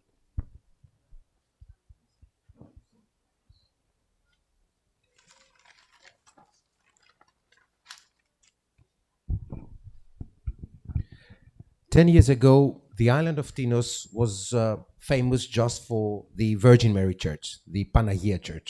Everybody used to visit Tinos just for this church, which is the biggest and greatest church of Greece. Now, some people, some producers, they gathered on the island of Tinos and they said, we should do something about the gastronomy of the island. Thus, they created the so-called Tinos food paths. They used local products made in small quantities, but in excellent and of excellent quality, like louza, like salsisi, like some local cheeses, and they managed to so-called restore the cultural self-confidence, the gastronomical self-confidence. People in Tinos were not anymore ashamed of using these local products. And of course, this is what we need to do. We need to work on restoring our gastronomical self-confidence. Today, Tinos Food Paths, after 7 or 8 years of work, they have managed to rebrand and re-establish the island as the per se gastronomical destination. Και αν, για να μην μακρηγορήσουμε, αν θέλουμε να έρθουμε εδώ στον τόπο μας, η Ελαφώνησος τι έχει, γιατί ο στόχος κάθε έρευνας πεδίου, είναι να δούμε τι αγαθά παρέχει κάθε τόπος. Είτε ο ίδιος τόπος, είτε η πέριξη του τόπου. Εδώ λοιπόν υπάρχουν τα θαλασσινά, με μεγάλη μου χαρά είδα γύρω στις 50 βαρκούλες και από ό,τι έμαθα ότι είναι ίσως μέσα στις 3 προορισμούς με αναλογία ψαράδων με κατοίκους, δηλαδή είναι πρωταθλήτρια στην Αηλία, και απέναντι υπάρχουν αυτά τα περιβόλια, τα οποία έχουν την ελιά, την Αθηνοελιά, και εκεί γύρω υπάρχει και το κρεμμύδι, τα βάτικα κρεμμύδια. Τα κρεμμύδια είναι ίσως ένα από τα πιο ενδιαφέροντα προϊόντα, από τις τροφές, με πάρα πολλές υγιεινές αξίες, αλλά το κυριότερο είναι ότι στην Ελλάδα το χρησιμοποιούμε πάρα πολύ. Είμαι σίγουρος ότι εδώ στην Ελαφώνησο δεν θα πρέπει να το χρησιμοποιούν, γιατί το κρεμμύδι είναι προϊόν ντροπής, της κουζίνας πόβερα. Εγώ θα μπορούσα να σας πω πάνω από 50 συνταγές που θα μπορούσαν να γίνουν όπως το στιφάδο με όλα τα θαλασσινά, δηλαδή από καλαμάρι, από χταπόδι, από πεσκαντρίτσα, από οτιδήποτε ψάρι, πίτες, να γίνουν διάφορες πίτες από κρεμμύδι, και επειδή υπάρχει και το σύγκλινο απέναντί μας, που είναι πολύ σημαντικό χαρακτηριστικό της Λακωνίας, μέσα στις πίτες αυτές να μπει και λίγο σύγκλινο, να πάρει και μία έτσι γεύση πρωτεΐνης. Ένα άλλο πολύ ενδιαφέρον φαγητό που παντρεύει τις 2 πρώτες ύλες, το ψάρι και το κρεμμύδι, είναι η τηγάνιση. Η τηγάνιση είναι ένα έδεσμα που παίρνεις τα μαριδάκια τα μικρά, ρίχνεις και κρεμμυδάκι μαζί, τα τηγανίζεις μαζί σου και με λίγη ντομάτα, είτε κάνεις μια υπέροχη πίτα με αλεύρι μαζί.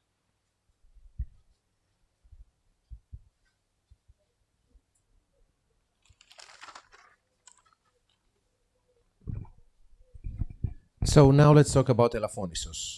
What has Elafonisos gastronomically to offer? So this is a question of a field research.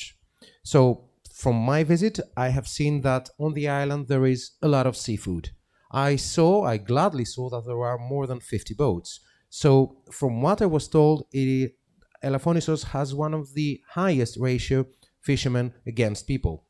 On the other hand, we see on the mainland there are these beautiful olive trees with the great olives. And of course, we also have the Vatica onions from the region of Vatica. Onions are really high nutrient products. Especially in Greece, we use a lot of onions in many different recipes. Now, unfortunately, it seems that we are rather ashamed of using onions in our kitchen.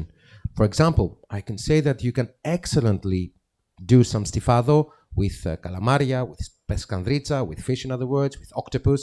And also you can make some succulent pies using siglino from Laconia, just to add some proteins. And of course, adding the great Vatica onions. And also you can create another beautiful recipe, which is called tiganisi, where you fry some fish with onions and with tomato, and then you can make an excellent pie.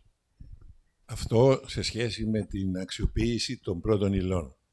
Ένα δεύτερο στοιχείο όμως είναι και η εκπαίδευση των επαγγελματιών αλλά και της κοινωνίας.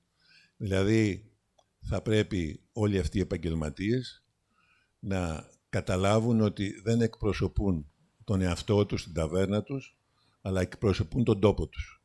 Και ότι πρέπει να συνεργαστούν όλοι μαζί, να κάνουν κάποιες κοινές συνεδρίες, ειδικά το χειμώνα που δεν υπάρχει δουλειά, και να ονειρευτούν πώς θα μπορέσουν από κοινού να διαμορφώσουν μία εικόνα γαστρονομικού προορισμού. Είναι πράγματα απλά, είναι πράγματα που χρειάζεται μια μικρή προσπάθεια, γιατί όλα αυτά μπλοκάρονται από μια αδράνεια της ελληνικής κοινωνίας και της ταυτότητας του Έλληνα που δεν έχει μάθει να συνεργάζεται. Αλλά όταν καταλάβουν για ποιο λόγο αυτή η συνεργασία είναι απαραίτητη, γιατί αυτή η συνεργασία θα βοηθήσει για να βελτιωθεί η ταυτότητα της περιοχής, η γαστρονομική, αλλά και η πολιτιστική, και ταυτόχρονα θα τους φέρει και πόρους. Θα τους φέρει και πόρους, θα έρθει πιο πολλής κόσμος, θα ζήσει εδώ και πλέον θα ξέρουν ότι αυτό που κάνουν βοηθάει και την τοπική οικονομία, τον αγροτικό τομέα, και γενικά είναι πολύ σπουδαίο να αφήνουν ο κάθε άνθρωπος στην πορεία του στη γη, είναι να αφήνει και κάτι το οποίο δεν θα είναι πρόσκαιρο, δεν θα είναι της μόδας, αλλά είναι κάτι που έχει μια βαθιά σχέση με το παρελθόν και με το μέλλον. Γιατί αυτό που παράγουν είναι αυτό το οποίο θα τους εξασφαλίσει μια πορεία στο μέλλον. Αυτά τα γρήγορα. Ευχαριστώ πολύ. Ήθελα να πω ότι είχα έρθει συνήθως οι εκδηλώσεις γίνονται ψηφιακά κλπ. Αλλά το κλίμα είναι έτσι φιλικό και νομίζω ότι μίλησα ειδικά για την Ελαφώνησο, κάτι που δεν το είχα προβλέψει, γιατί ήρθα περαστικός. Ευχαριστώ πολύ. Now, allow me to say that, leaving aside the importance of using the ingredients of the so-called cucina povera of the local products, we also need training. We need to help professionals and locals to gather around to discuss around the same table and help them become ambassadors of these local products.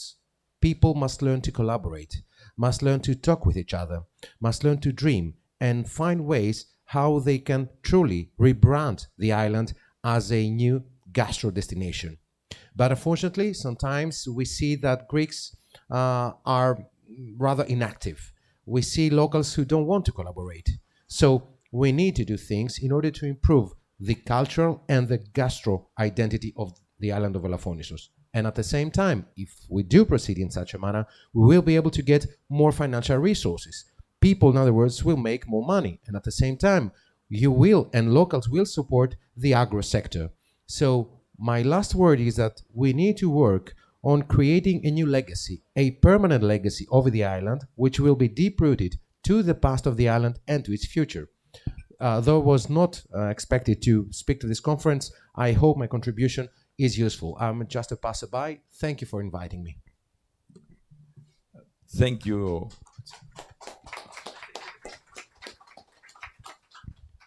Well, just to thank you, because what we are saying, it is exactly the word that I would like to do it, and do it by you, with, again, your experience, your value, and your knowledge. It is much more strong versus an Italian that you like Italy, I know. I expect. But I believe that what you are saying, it is a key importance. The island must be open 12 months a year, and need to have an eco-gastronomy, because we are blessed by the nature. And if you don't use it, it will be really painful. We have a jewel in our pocket, and we don't know that we have a jewel. The jewel must be in the pocket, but be outside. Need to show, and I believe that if you agreed to help us, real to talk with the people, because what you said this morning, Nathalie, you said the concept of adaptation. And adaptation, it is the key word for the future. Thanks a lot. You are promised now. You continue. Yes. Okay. Thank you. Θα ήθελα να σε ευχαριστήσουμε πάρα πολύ για αυτή την ομιλία και νομίζω ότι είναι κάτι το οποίο το λέω και εγώ, ότι χρειαζόμαστε την εμπειρία τέτοιων ανθρώπων και χρειαζόμαστε και τη γνώση τέτοιων ανθρώπων. Η λέξη κλειδί είναι συνεργασία. Πρέπει το νησί να γίνει ένας οικολογικός γαστρονομικός προορισμός, όπου ο κόσμος θα το επισκέπτεται 12 μήνες το χρόνο. Νομίζω πως το πρόβλημα είναι ότι δεν έχουμε αντιληφθεί ότι έχουμε ένα πολύτιμο κόσμο στα χέρια μας. Και πρέπει αυτό το κόσμο επιτέλους να το αναδείξουμε. Και θέλω να πιστεύω ότι και με τη δική σου βοήθεια και αρρωγή θα μπορέσουμε να πετύχουμε αυτό που υπόθηκε και σήμερα το πρωί από την προηγούμενη ομιλήτρια, που είναι η προσαρμογή. Η προσαρμογή στις ανάγκες του νησιού.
Hi, Angelos.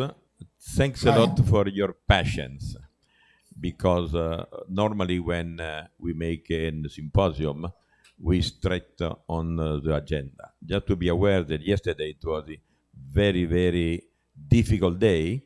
There were no ferry boats, the island was completely isolated, and we had to change part of our agenda. This morning, there were a queue of cars in Punta to come in Elafonisos, and though we have to delay our symposium timing. But thanks a lot to be with us and for your patience. I believe that your experience and what you will give us will be a good example to thought for the future of our island. Okay, Angelo, the floor is yours. Thank you very much. Σας ευχαριστώ πολύ. Καλημέρα σας. Σας μιλώ εδώ από την Ραβένα, στην Ιταλία. Έχει το European Maritime Day και είναι ιδιαίτερα ενδιαφέρον. Ευχαριστώ πολύ για την πρόσκληση και ζητώ συγγνώμη που δεν είμαι μαζί σας από κοντά. Θα σας παρουσιάσω το παράδειγμα της Σαλονίσου, το οποίο έχει πολλές ομοιότητες με αυτό που θα μπορούσατε και θέλετε και δουλεύετε να κάνετε στην όμορφη Ελαφώνησο. Στη φωτογραφία βλέπετε το κλασικό ναυάγιο της Περιστέρας, το ναυάγιο της κλασικής εποχής, το οποίο έχει γίνει επισκέψιμο για τους αυτοδίτες και τους ελεύθερους δίτες στην Αλόνησο.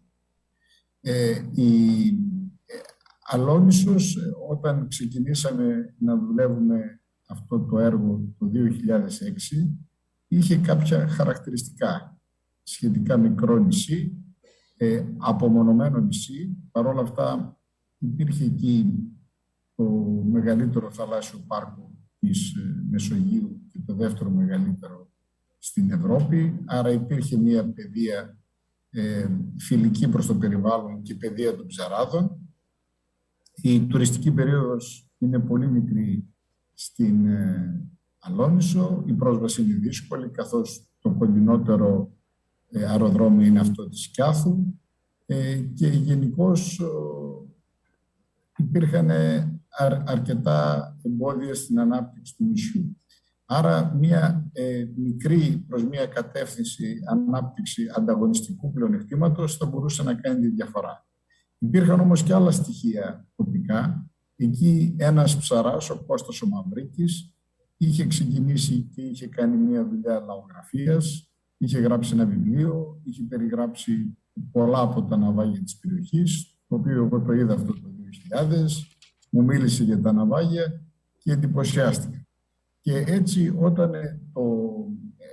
όταν αργότερα έμαθα περισσότερο και για ένα από αυτά τα ναυάγια, το κλασικό ναυάγιο της Περιστέρας, εντυπωσιάστηκε ακόμη περισσότερο, μου είπε ιστορίες, τα ναυάγια ήταν πολύ προσιτά και προστατευμένα και τα είχε δηλώσει ο πατέρας του από το 1985 στην εφορία. Το ναυάγιο δε της Περιστέρας ήταν αυτό το οποίο είχε μελετηθεί περισσότερο από οποιοδήποτε άλλο, είχε ανασκαφεί σε κάποιο βαθμό, έχει δύο τύπους αμφορείς, αυτό από την Πεπάριθο, από τη Σκόπολο, η αρχαία Πεπάριθος, και από την Μένδη, μια τοποθεσία στη Χαλκιδική, και η ανασκαφέας, η Ελπίδα Χατζηδάκη, ήταν τότε που συζητάμε το 2006 και έφορο στην εφορία εναλίων αρχαιοτήτων. Έτσι ξεκίνησε μια μακρά πορεία και δουλέψαμε για να υποβάλουμε μια πρόταση, διότι εγώ από το 2005 είχα ξεκινήσει να συνεργάζομαι με το Ινστιτούτο Εναλίων Αρχαιολογικών Ερευνών, με το οποίο ήμουν χορηγός και εθελοντής αυτοδίτης σε άλλες αρχαιολογικές έρευνες. Άρα το 2006 ξεκινήσαμε μια προσπάθεια και υποβάλαμε 35 φορείς, όλοι οι τοπικοί φορείς Σαλονίσου Κοπέλου και για τα δύο νησιά, μια πρόταση στα πρότυπα καινοτόμα σχέδια ανάπτυξης, η οποία υποβλήθηκε το 2007, εγκρίθηκε το 2009, έγινε έργο σημαία το 2012 και το 2013-2014 έγινε η πρώτη χρηματοδότηση μιας μικρής μελέτης 20.000 ευρώ για να γίνει ο σχεδιασμός ενός επιχειρησιακού προγράμματος για τον καταδυτικό τουρισμό στα νησιά της Σαλονίσου και της Σκοπέλου. Η καρδιά αυτού του προγράμματος ήταν η επισκεψιμότητα των ενάλλειων αρχαιολογικών χώρων και κυρίως του ναυαγίου της Περιστέρας. Το 2016 υλοποιήσαμε ένα πολύ μικρό project, το ΟΚΡΑ, όπως το βλέπετε κάτω, το οποίο παρόλο που δεν ήταν σημαντικό από πλευράς μεγέθους και budget, ήταν σημαντικό γιατί για πρώτη φορά ξεκινήσαμε να συνεργαζόμαστε και να μιλάμε για ενάλλειο καταδυτικό τουρισμό με το Υπουργείο Πολιτισμού. Και το 2017 υποβάλαμε την πρόταση και ξεκινήσαμε την υλοποίηση του Μπλούμετ, του μεγάλου και πολυβραβευμένου ευρωμεσογειακού έργου, που άλλαξε το mindset, τον τρόπο σκέψης δηλαδή, της εφορίας εναλλείων αρχαιοτήτων, διότι για πρώτη φορά στην ενάλλεια αρχαιολογία, αυτό που ήταν προφανές στη Στεριανή, άρχισαν οι αρχαιολόγοι να ενδιαφέρονται για την ανάδειξη in situ, δηλαδή την ανάδειξη και επισκεψιμότητα ενός αρχαιολογικού χώρου, παρόλο που αυτός μπορεί να είναι υποθαλάσσιος. Το 2019 κηρύχθηκαν άλλοι 4 χώρες στην Αλόνισο επισκέψιμοι, 4 πολύ σημαντικά ναυάγια. Ξεκινήσαμε την υλοποίηση του Ευρωπαϊκού Έργου Dry Dive και το 2020 ξεκινήσαμε το Mare Box και το iBlue Culture. Άρα είμαστε σε ένα χώρο στον οποίο για πολλά χρόνια δουλεύουμε και προσπαθούμε να φέρουμε μια διαφορετικού τύπου ανάπτυξη υψηλής προστιθέμενης αξίας μέσω της δημιουργίας ενός παγκοσμίου ανταγωνιστικού προϊόντος, διότι όπως γνωρίζετε αρχαία ναυάγια δεν μπορεί κανείς να ξαναβυθίσει, μια φορά βυθίζονται και η επισκεψιμότητα γενικά σε αρχαία ναυάγια με αμφορείς δεν είναι κάτι συνηθισμένο πουθενά στον πλανήτη. Άρα μπορεί να δώσει πραγματικά μια διαφορά για τον επισκέπτη που ταξιδεύει, καταδύεται, αρκεί να μην είναι ένα ναυάγιο, αλλά να είναι ένας εβδομαδιάτικος διαφορετικός καταδυτικός προορισμός. Γι' αυτό στα τοπικά χαρακτηριστικά θέλαμε να έχουμε τουλάχιστον 5 αρχαία ναυάγια, άρα ένα άλλο αρχαιολογικό πάρκο, για να μπορούμε να έχουμε επισκεψιμότητα. Αυτό το project, το πρώτο που υποβάλαμε, ονομαζόταν Άνω Μαγνήτων Νήσι, ίδιος τίτλος με το βιβλίο του Κώστα Μαυρίκη, για τη λαογραφία της Σαλονίσου και των Ερημόνησων, και κάτω δεξιά βλέπετε το URL που μπορείτε να βρείτε περισσότερες πληροφορίες. Δεν πρέπει να ξεχνάμε τον κύκλο της κληρονομιάς του Σάιμον Φέρλεϊ, ο οποίος είπε ότι ο κόσμος, οι άνθρωποι, όταν καταλαβαίνουν την πολιτιστική τους κληρονομιά, θα της δώσουν αξία, δίνοντας την αξία θα ενδιαφερθούν για αυτή και φυσικά όσο ενδιαφέρονται θα την απολαμβάνουν και όσο απολαμβάνουν θα θέλουν να μάθουν περισσότερα.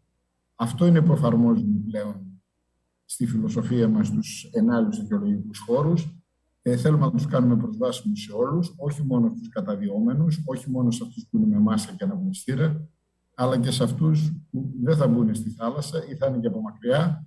Και γι' αυτό χρησιμοποιούμε, όπως βλέπετε, πάρα πολλές τεχνολογίες, ζωντανής αναμετάδοσης εικόνας, ψηφιακής αναπαράστασης, στεγνής κατάδυσης μέσω γεωαναφερμένων iPad που δίνουν επαυξημένη πληροφόρηση στο βυθό.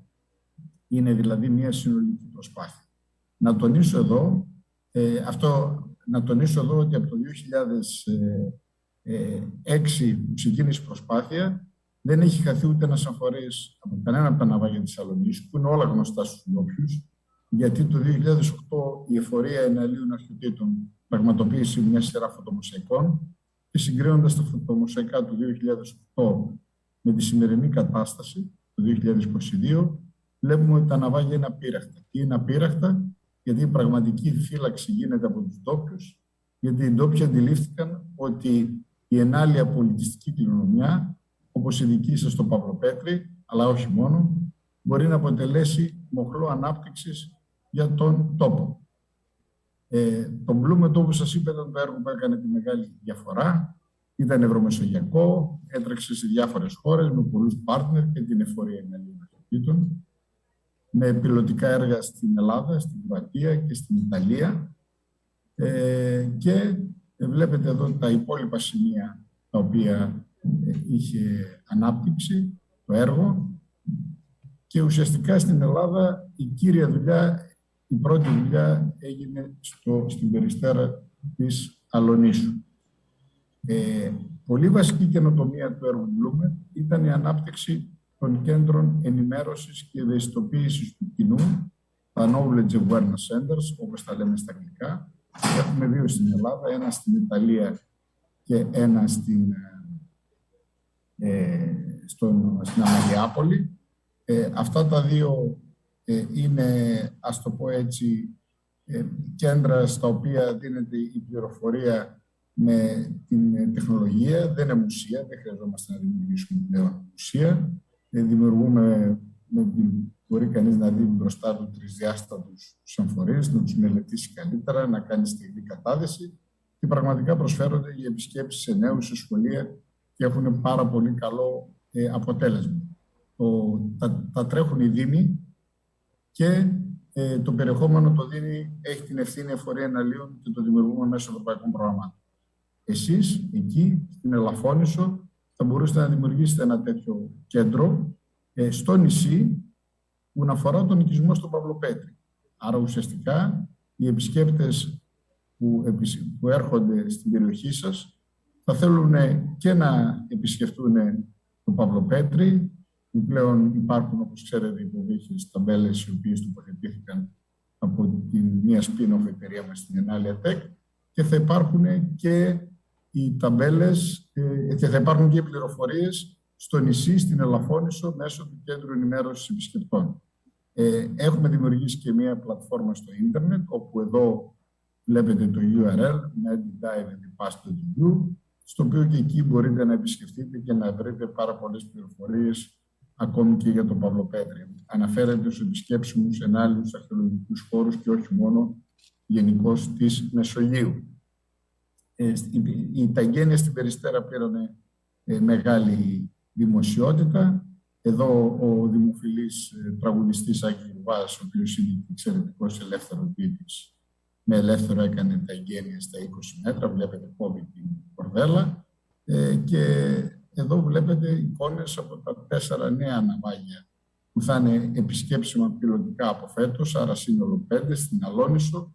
Βέβαια στα υπόλοιπα δεν έχουν δημιουργηθεί ακόμη οι βασικές υποδομές όπως στην Περιστέρα και εκεί δεν έχουν ολοκληρωθεί οι υποδομές. Θέλω να καταλάβετε ότι αυτού του είδους τα έργα απαιτούν πολύ χρόνο για να υλοποιηθούν και πρέπει να έχετε την αντίστοιχη υπομονή.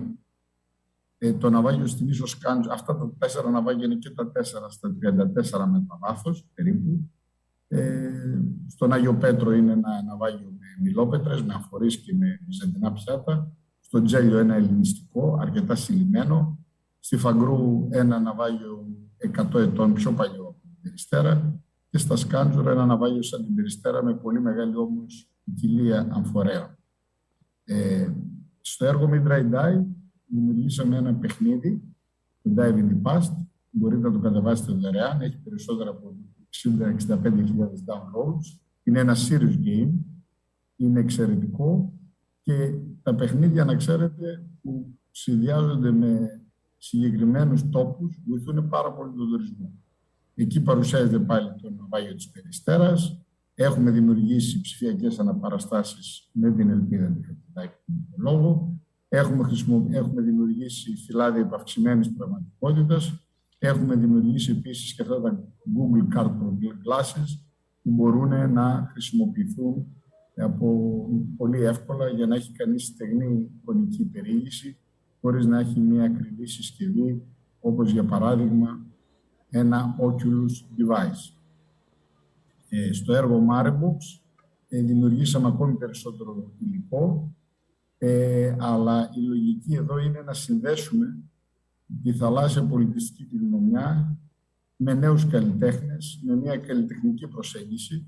Οπότε έγιναν 3 εκθέσεις σε 3 ευρωπαϊκές πόλεις. Τα συμπεράσματα ήταν πάρα πολύ ενθαρρυντικά και είναι κάτι που θα συνεχίσουμε να κάνουμε Να συνδέουμε δηλαδή όχι μόνο τον πολιτισμό με το περιβάλλον και με σύγχρονα προβλήματα, φέρνοντας σε επαφή καλλιτέχνες και επιστήμονες νέους από διαφορετικά πεδία να συνεργαστούν μεταξύ τους για να μπορέσουν να δημιουργήσουν μια νέα μορφή τέχνης η οποία θα μιλήσει όχι μόνο στο μυαλό αλλά και στην ψυχή των επισκεπτών. Τέλος, στο έργο I Blue Culture δουλεύουμε πάνω στα 3 βυζαντινά ναυάγια της Περιστέρας που είναι το καθένα με 3-4 αμφορείς στα 55 μέτρα βάθους για να δημιουργήσουμε και στη Σκόπελο στο ναυάγιο Χριστόφορο για να δημιουργήσουμε ένα περιβάλλον όχι απλά εικονικής πραγματικότητας με digital περιεχόμενο αλλά εικονικής πραγματικότητας με ζωντανή αναμεταδιδόμενη εικόνα την οποία κάποιος μπορεί να την δει και in situ. Άρα να επισκέπτεται κάποιος με ένα καραβάκι πάνω από το ναυάγιο και να έχει μία εικόνα ζωντανή περιήγησης από κάτω και να μπορεί να μετακινηθεί εντός αυτής της ζωντανής εικόνας. Άρα σαν να μετακινούμαστε μέσα σε μία ζωντανή αναμεταδιδόμενη σκηνή. Το έργο είναι χρηματοδοτούμενο με 1 εκατομμύριο από την Γενική Γραμματεία Έρευνας και Καινοτομίας και θεωρείται εξαιρετικά καινοτόμο σε παγκόσμιο επίπεδο. Εσείς εδώ έχετε τον Παύλο Πέτρη, σίγουρα καταρχήν. Έχετε και μια πρωτοβουλία να δημιουργήσετε ένα καταδυτικό πάρκο, που είναι πολύ θετικό, γιατί αρχίζετε και δημιουργείται με κρίσιμη μάζα προϊόντων.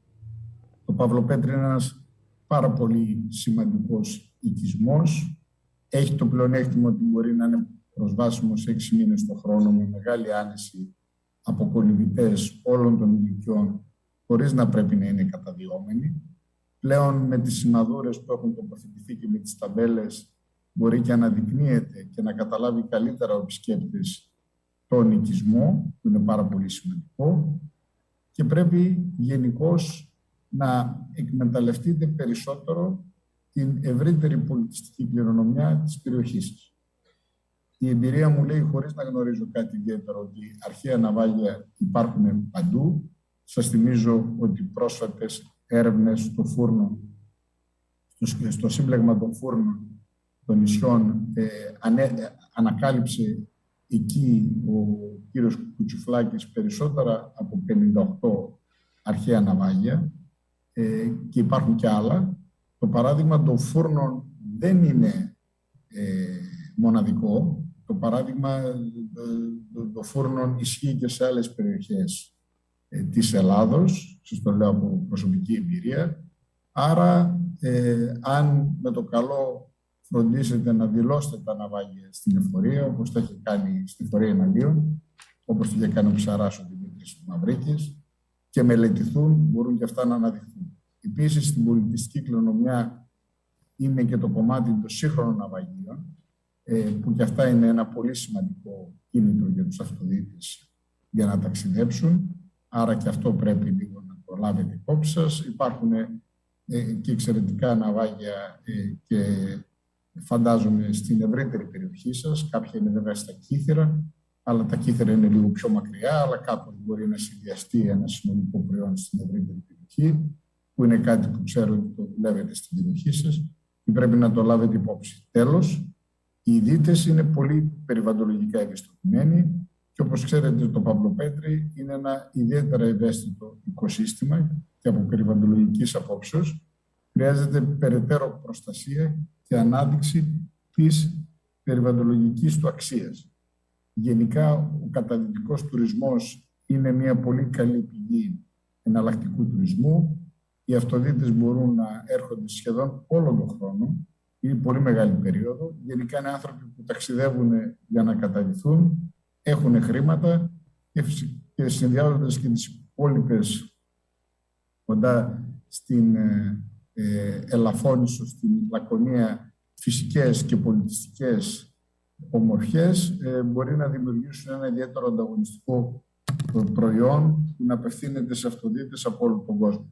Τέλος, αν θέλουμε πραγματικά να κοιτάξουμε την αειφόρα μπλε ανάπτυξη μέσω της υποβρύχιας πολιτιστικής κληρονομιάς, θα πρέπει να σκεφτόμαστε ότι συνήθως είναι κάτι το οποίο απαιτεί πολύ μικρές επενδύσεις, δεν έχει περιβαλλοντολογικό αποτύπωμα, συνεισφέρει πολύ στην τοπική ανάπτυξη, το όφελος γυρίζει κατευθείαν στην τοπική κοινωνία, η εφορία της είναι δεδομένη σε βάθος χρόνου και σίγουρα το μοντέλο, παρόλο που δημιουργεί ένα local, όπως το λέω, competitive advantage, ένα ανταγωνιστικό τοπικό αλλά και παγκόσμιο πλεονέκτημα, είναι απολύτως συμβατό με το μοντέρνο, να το χαρακτηρίσω έτσι, μοντέλο της τουριστικής ανάπτυξης που επιδιώκουμε στην Ευρώπη. Σας ευχαριστώ πολύ. Δεν ξέρω αν θέλετε να με ρωτήσετε οτιδήποτε.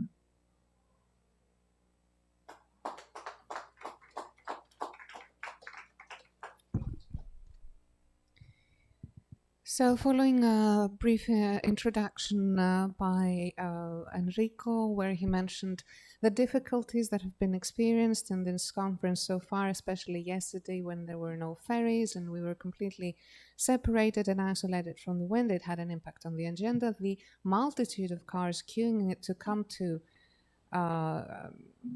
Elafonisos also had an impact on the agenda. He concluded by saying that what you will have to say is something that will provide food for thought for all of us.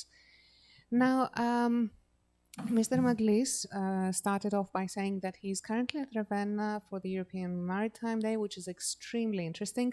He's very grateful, but also sad to not be with us today.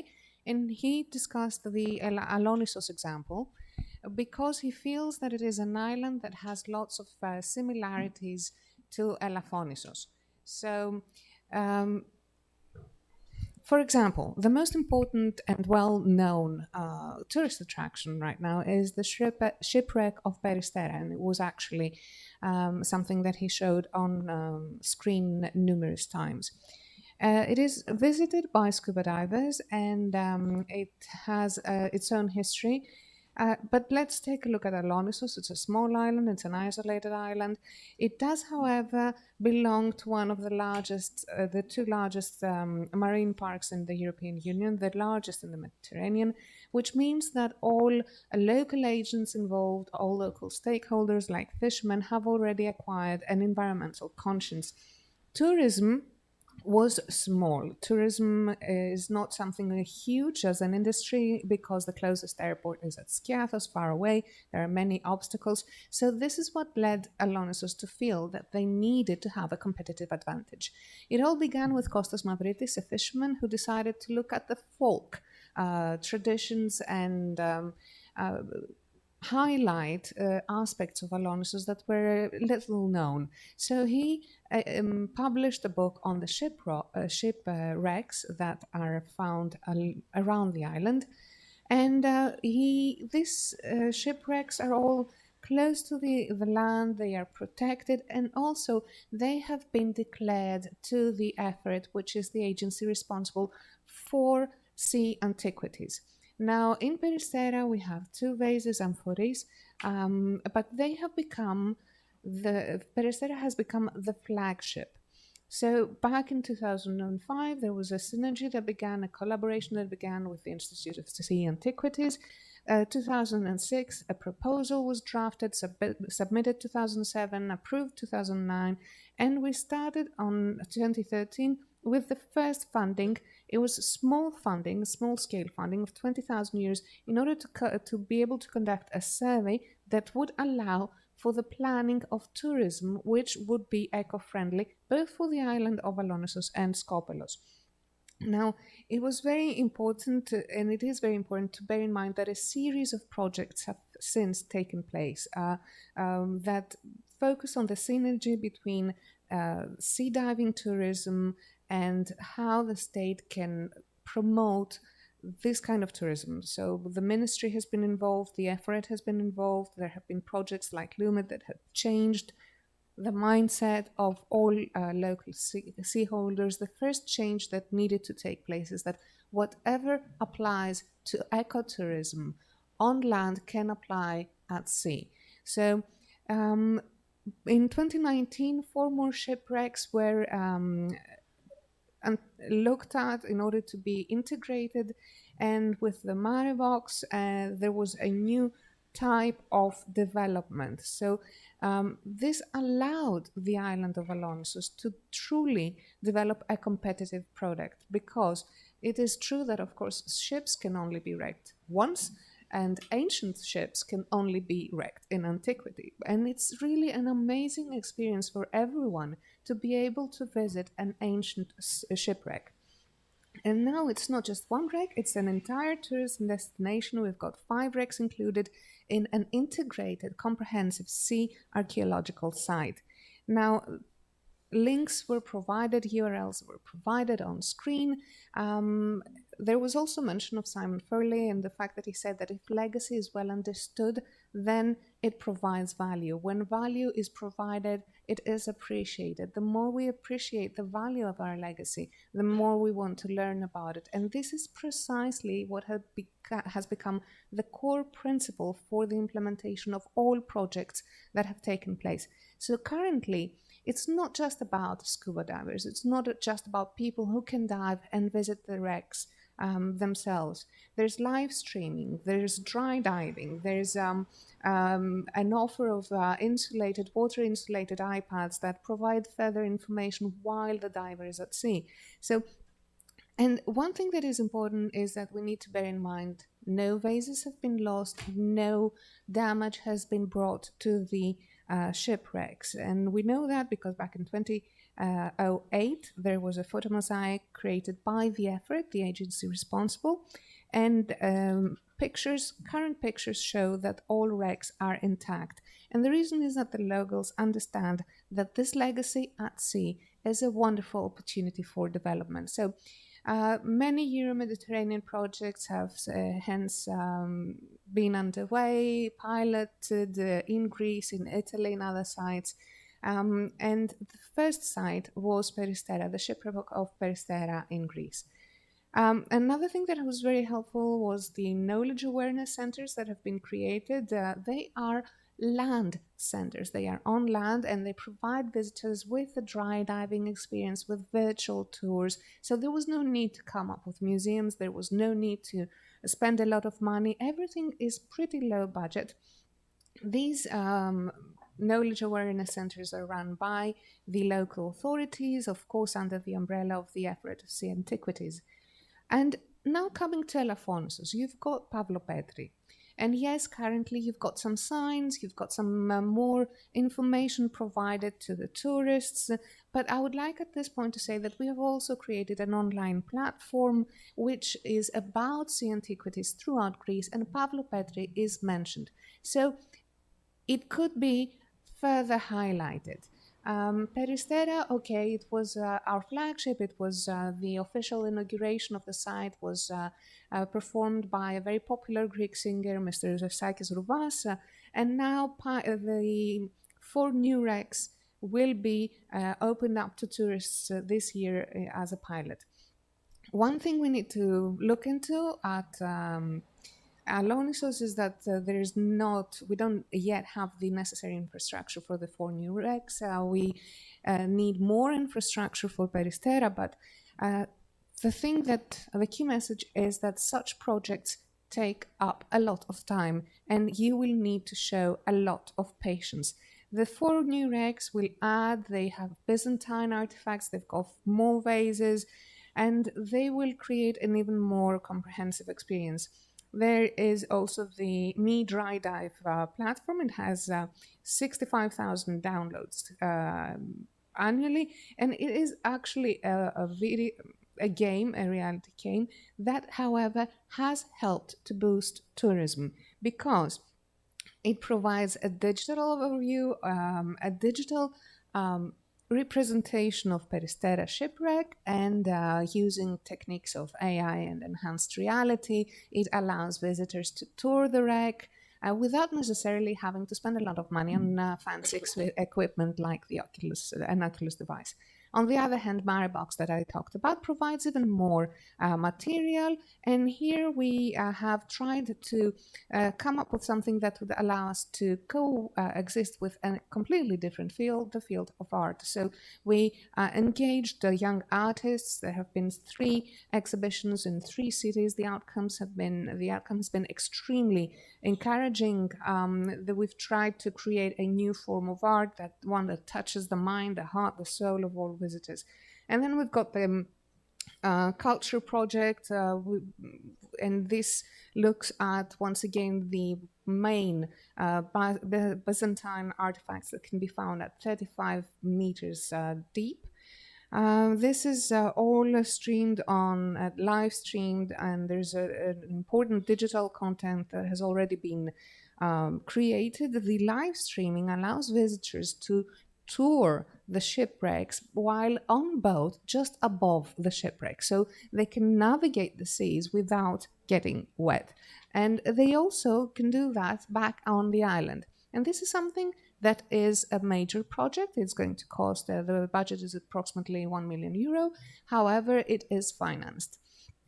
In Pavlopetri, what you have now underway is an initiative that is moving forward quite well. It's an initiative to create a park, and it's very important to stress to visitors that this is a place that they can have access to 6 months out of a year, and that it doesn't take a professional diver or somebody with huge experience to be able to visit this site. So these are all advantages that you can exploit, and it's a cultural legacy because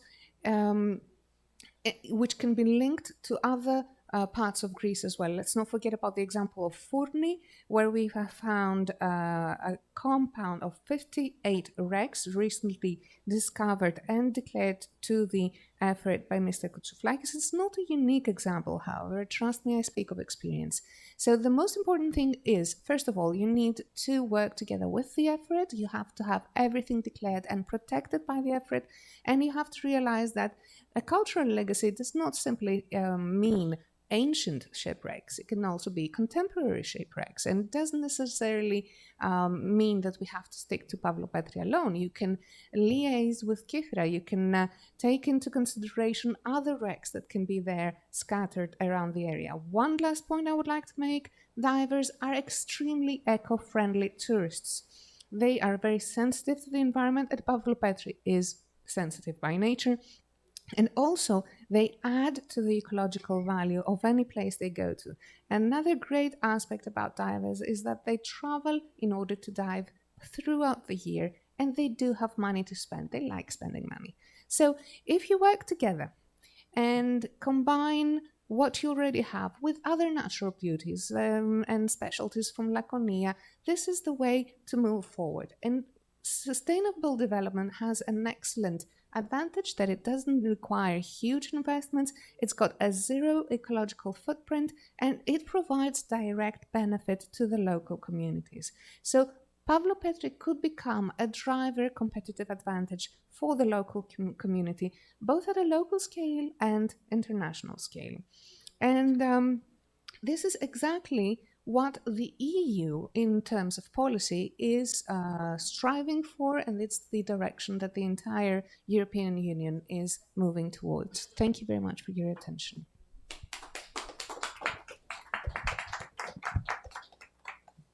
Thanks a lot, Angelos. It is exactly what we want to listen from you. And I believe that as today, Elafonisos equal Simos, Simos equal Elafonisos. We need to have, just to stay in one leg, a little bit difficult to survive in the future. We still have the second leg, that is Pavlopetri, and to find around the third leg in the future. But I like your idea, it is not only Pavlopetri himself. I'm sure that around Elafonisos there is a lot of other area, not so fantastic like Pavlopetri, but amphoras or shipwrecks they could be found. And I agree with you that around Pavlopetri we need to do a museum, an exhibition, and online information, and it is something that must be a plan. And what is interesting is that yesterday we present a master plan for Elafonisos for the future. And in this master plan, Paolo Peyretti will become one of our major resources that we have. And I'm sure that also with your help, we could really do something that is much broader, just to have a kiosk explaining what is Paolo Peyretti. There is a lot of idea. We need to have one project with a strategic plan, with a date, because I believe that the time it is very short in front of us. Thanks a lot, George. And we wait you this time live in Elafonisos. So you promise me, eh? Okay. Thank you very much, Enrico. And I totally agree with what you said. And I think we had ahead of us a great future. Να ευχαριστήσω πάρα πολύ. Να πω ότι ναι, ισχύει ότι αυτή τη στιγμή Ελαφώνησος ταυτίζεται με την παραλία του Σήμου, ο Σήμος ταυτίζεται με την Ελαφώνησο και αυτό δεν μπορεί να μας βοηθήσει πάρα πολύ όσον αφορά την ανάπτυξη του νησιού. Σίγουρα το Παυλοπέτρι είναι ένα πολύ δυνατό χαρτί και χαίρομαι που ανέφερες ότι δεν είμαστε αναγκασμένοι να μείνουμε αιμονικά στο Παυλοπέτρι. Μπορούμε να κοιτάξουμε τι άλλο υπάρχει τριγύρω, αν υπάρχουν άλλοι εμφορείς, αν υπάρχουν ναυάγια. Να δημιουργήσουμε κάποιο εκθεσιακό κέντρο, κάποιο μουσείο, κάποια πληροφόρηση που θα παρέχεται διαδικτυακά. Εχθές παρουσιάστηκε στα πλαίσια του συμποσίου ένα master plan, ένα στρατηγικό σχέδιο ανάπτυξης και όντως ήταν το Παυλοπέτρι κομβικός πυλώνας. Αλλά με τη δική σου βοήθεια θεωρώ ότι μπορούμε να ξεφύγουμε από μόνο το Παυλοπέτρι, μπορούμε να επεκταθούμε, να γίνουμε πιο μεγαλόπνοοι και να δημιουργηθεί ένα πραγματικά ολοκληρωμένο στρατηγικό σχέδιο για την Ελαφώνησο. Οπότε προσβλέπω στη βοήθειά σου και ειλικρινά ελπίζω ότι του χρόνου θα είσαι και διαζώσεις μαζί μας και όχι μόνο διαδικτυακά. Ευχαριστούμε πάρα πολύ. Ευχαριστώ.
hello everybody. We have George with us. That again, it is the CEO of Aegean Rebreath. I said to him that Aegean is again, Elafon is not part of Aegean, is not part of Ionian, in between. But they know also is not doing only in the Aegean area, also all different islands in Greece.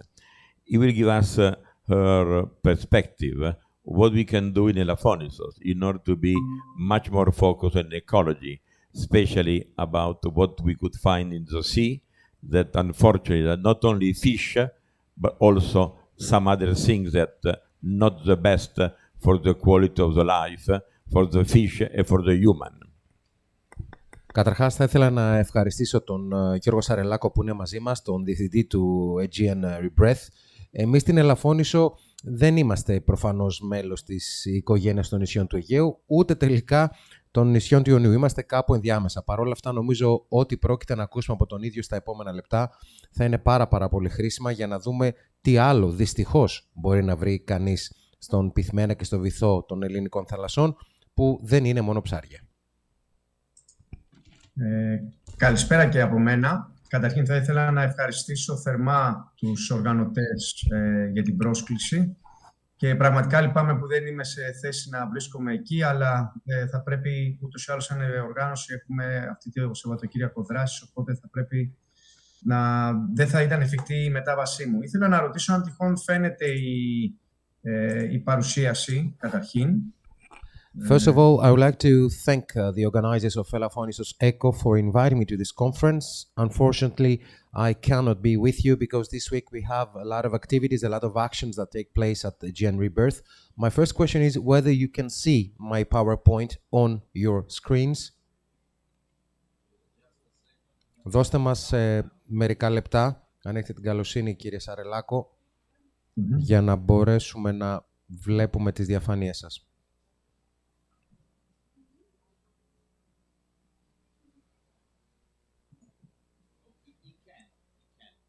Νομίζω ναι, μπορείτε τώρα να μοιραστείτε μαζί μας την παρουσίασή σας, αν έχετε την καλοσύνη.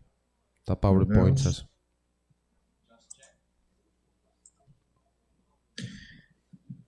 Λοιπόν, ας ξεκινήσουμε λιγάκι με κάποια... δεν ξέρω, φαίνεται κανονικά? Πρέπει εσείς να το διαχειριστείτε, γιατί βλέπουμε εικόνα μέσα στην εικόνα μέσα στην εικόνα. Βλέπουμε εσάς πολλαπλές φορές επί της ουσίας. Ναι, οκ. Συγγνώμη γι' αυτό. Πρέπει να επιλέξετε μόνο το παράθυρο της παρουσίασης, με ενημερώνει εδώ ο τεχνικός.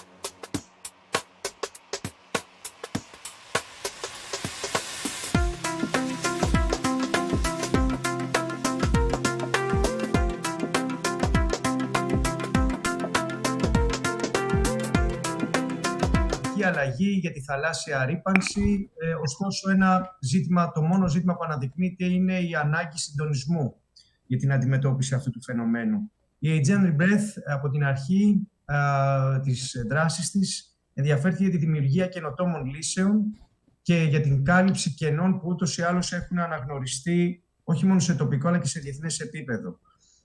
Ποιο είναι το όραμά μας? Το όραμά μας είναι ξεκάθαρα η διαμόρφωση μιας νέας κουλτούρας. Μιας νέας κουλτούρας για το θαλάσσιο περιβάλλον, όπου αναδεικνύεται εκεί πέρα ο ρόλος του πολίτη, των τοπικών αρχών και της κεντρικής διοίκησης, όπου αναδεικνύεται η σημασία που έχει το θαλάσσιο περιβάλλον για την κοινωνία αλλά και για την οικονομία. First of all, I like to say that nobody can neglect the fact that we're dealing with a huge problem related to climate change. And of course, everybody talks about pollution. So the key word for us is coordination. Coordination which is much needed. Since Aegean Rebirth was established, our effort was to focus on innovative solutions and try to fill gaps that are recognized not just at the local but also at the international level. So we're all working towards establishing a new culture for the protection of the marine environment with, of course, the input, the support, the knowledge of people, authorities, and, of course, all interested parties. Ποιοι είναι οι βασικοί άξονες δράσης μας? Προκειμένου λοιπόν να περάσουμε σε ενίσχυση της περιβαλλοντικής δημοκρατίας, που θεωρούμε ότι είναι απαραίτητη για την αλλαγή της κουλτούρας που προανέφερα, είναι πρώτα απ' όλα, μάλλον ακολουθούμε κάποια βήματα. Σε πρώτη φάση είναι προφανώς η ενίσχυση της έννοιας της περιβαλλοντικής δημοκρατίας σε τοπικό επίπεδο. Καμία λύση δεν μπορεί να είναι βιώσιμη αν δεν συμμετάσχει το σύνολο της κοινωνίας, της τοπικής κοινωνίας, στις δράσεις που θέλουμε να αναπτυχθούν. Ενεργοποιούμε την κοινωνία των πολιτών ώστε να στηρίξει τις προσπάθειές μας, δηλαδή με λίγα λόγια αναγνωρίζουμε τους local champions, τους τοπικούς champions, οι οποίοι θα μπορούν να σηκώσουν το βάρος των δράσεων. Δημιουργούμε σταθμούς συλλογής θαλάσσιων απορριμμάτων, για τους οποίους θα μιλήσουμε μετά, ως κόμβους υλοποίησης πλήθους δραστηριοτήτων και με μοναδικό σκοπό πλέον το τελευταίο βήμα, τη διαμόρφωση ενός νέου εθνικού μοντέλου για την προστασία του θαλάσσιου περιβάλλοντος, βήμα που θεωρώ πλέον ότι το έχουμε επιτύχει και θα το παρουσιάσουμε αργότερα. Now, we have a variety of actions and initiatives. We especially wish to reinforce the importance of environmental democracy. And of course, via some concrete steps, we wish to engage the local community into the support and reinforcement of the environmental democracy. We cannot talk about sustainable solutions if we do not have the input and, of course, the engagement on behalf of locals. So what we try to do is to engage the so-called local champions who are recognized for their work in order to further promote our activities. Moreover, I wish to refer to the so-called marine litter collection stations, which is another initiative via some marine collection bins that we've been installing, and via all these efforts that I will present briefly afterwards, we wish, as I said earlier, to create a new protected marine environment. Τι έχουμε επιτύχει ως σήμερα? Έχουμε προχωρήσει στη δημιουργία 16 σταθμών συλλογής θαλάσσιων απορριμμάτων σε όλη την Ελλάδα. Όχι μόνο στο Αιγαίο και στο Ιόνιο που αναφέρει στην παρουσίαση. Έχουμε δημιουργήσει το πρώτο δίκτυο μπλε δήμων για το θαλάσσιο περιβάλλον στην Ελλάδα και πιθανόν στην Ευρώπη. Έχουμε ήδη διαμορφώσει ένα δίκτυο διαχείρισης και προώθησης των θαλάσσιων απορριμμάτων στο πλαίσιο της κυκλικής οικονομίας. Διότι αν τυχόν, διότι η διαχείριση των θαλάσσιων απορριμμάτων χωρίς την κυκλική οικονομία ουσιαστικά δεν συμβάλλει στην αντιμετώπιση του προβλήματος. Έχουμε υλοποιήσει σχεδόν 65 διευρυμένες δράσεις σε συνεργασία με σύνολο τοπικών φορέων, κεντρικών φορέων και πλήθος συνεργατών. Περισσότεροι από 300 τόνοι συλλεχθέντων υλικών για ανακύκλωση, επαναξιοποίηση και ασφαλή αναπόθεση. Ωστόσο, τα συλλεχθέντα υλικά καταγράφονται σε 220 κωδικούς με βάση τις ευρωπαϊκές κατευθύνσεις, με αποτέλεσμα να έχουμε αναπτύξει μια μοναδική βάση δεδομένων για τα βενθικά απορρίμματα. Παράλληλα, η Aegean Breath, επειδή υλοποιεί και ερευνητικές δραστηριότητες και εκπαιδευτικές και διάφορες που σχετίζονται με την παροχή τεχνογνωσίας στους Δήμους, έχει καταφέρει να συλλέξει δεδομένα και να δημιουργήσει βάσεις δεδομένων που είναι πολύ σημαντικές. Αυτή τη στιγμή έχουμε προσφέρει στην κεντρική κυβέρνηση δεδομένα σχετικά με τα βενθικά απορρίμματα, με την ύπαρξη μικροπλαστικών σε παραλίες, με τη χρήση πλαστικών και την ενσωμάτωση των οδηγιών και σύντομα προετοιμαζόμαστε να προσφέρουμε και δεδομένα σχετικά με το ίζημα του βυθού. Έχουμε αναπτύξει στοιχειοθετημένες προτάσεις, τις οποίες καταθέτουμε τόσο σε τοπικό, περιφερειακό και σε κεντρικό επίπεδο, ενώ μέχρι σήμερα υπάρχει μια πολύ μεγάλη, ένα ευρύτατο δίκτυο συνεργατών με ελληνικά και διεθνή με ελληνικούς και διεθνείς τηλεοπτικούς ομίλους για την προβολή των δράσεών μας και την επικοινωνία, αν θέλετε, του προβλήματος της θαλάσσιας ρύπανσης. Now, allow me to say that via all this effort, we have been able to install 16 marine litter collection stations all over Greece, not just at the Ionian Sea or the Aegean. Moreover, we have established the Blue Municipalities Network, which is the unique such network in Greece and, of course, in Europe. Moreover, we work on the management of marine litter, because let's be honest, leaving aside this effort of collection and management of marine litter, we absolutely need to consider that such efforts need to be accompanied by the so-called cyclical economy. In other words, all of these actions need to be in accordance with the principles of reuse, of upcycling and recycling. We have 65 actions all over Greece where we have the participation and engagement of local authorities. We have been able to collect more than 300 tons of marine litter. And as I said, this litter needs to be upcycled, recycled, reused. Of course, all these 300 tons belong to 220 different codes according to EU guidelines. So, at the same time, we managed to establish a database, a really extensive database which will further help and support research and development efforts as well as training and know-how which could be transmitted to all interested authorities and, of course, locals. This database is very important because we are in a position to provide data to the central government. And this database, this information, is in the fields of microplastics, the use of plastics according to the European Union. Moreover, we are in a position to offer concrete proposals to all authorities, especially at the local level. So we are dealing also with an extensive support that we have been able to establish via a network of collaboration with broadcasting companies which support and further promote our projects and our activities. Ας πάμε τώρα στο πεδίο, να δούμε τι σημαίνουν όλα αυτά. Η περίπτωση Αντιπάρου, πολύ κοντά αν θέλετε και στην περίπτωση της Ελαφώνησου. Στην Αντίπαρο, όταν πήγαμε το 2018 με σκοπό να δημιουργήσουμε τον πρώτο σταθμό συλλογής θαλάσσιων απορριμμάτων, μείναμε έκπληκτοι από το γεγονός ότι δεν υπήρχε καν οργανωμένο σύστημα διαχείρισης των απορριμμάτων. Περίπου 8 μήνες μετά την εγκατάσταση του σταθμού της Aegean Rebreath, η Αντίπαρος κατετάγει τέταρτη στο Αιγαίο σε όρους ανακύκλωσης. Η τοπική κοινωνία αγκάλιασε το εγχείρημα.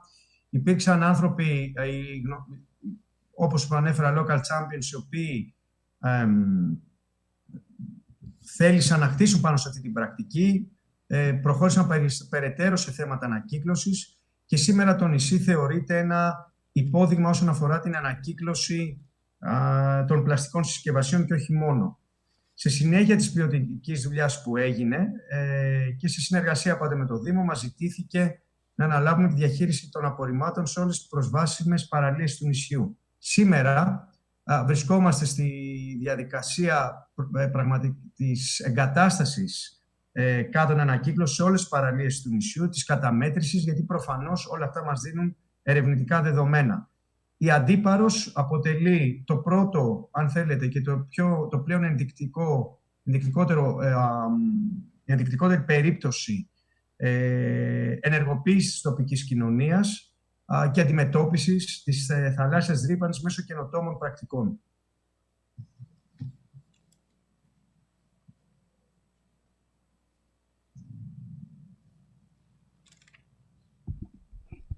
Now, let me talk about our work on the field. We started working in Antiparos. When we arrived in Antiparos in 2018, we were rather frustrated to see that there was not a comprehensive, a holistic waste management system. After the installation of the collection stations in Antiparos, after a few months, the island was ranked 4th among all other areas in Greece as a champion of waste management in recycling, of course. That is how we worked, and of course, with the support of the so-called local champions on the island of Antiparos, we managed to further our efforts of recycling, especially of plastics, on the island. Now, we are in a position also to support the island in the waste management in all beaches. That was what the locals actually asked from us. So we are in a process of installing recycling bins all over the island. So Adiparos is an example of engagement par excellence of locals in order to implement such innovative actions and solutions.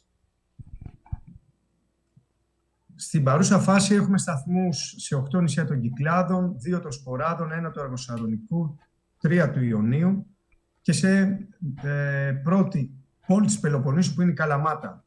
Συνεργαζόμαστε για τη λειτουργία των σταθμών με τις δημοτικές αρχές, τις ενώσεις αλλιέων, τις τοπικές μονάδες ανακύκλωσης και φυσικά ομάδες πολιτών.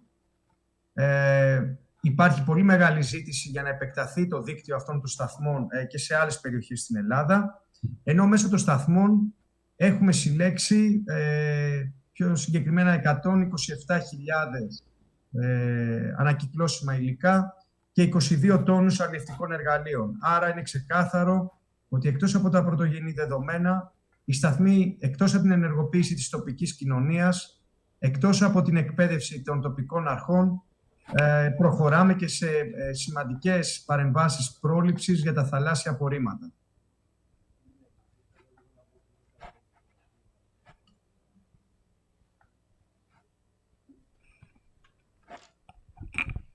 Now, allow me to say that all these efforts do not stop at the Aegean Islands. We have 8 such stations in the islands of the Aegean. We have 2 such stations in Sporades, 3 in the Ionian, 1 in Peloponnese, actually in Kalamata.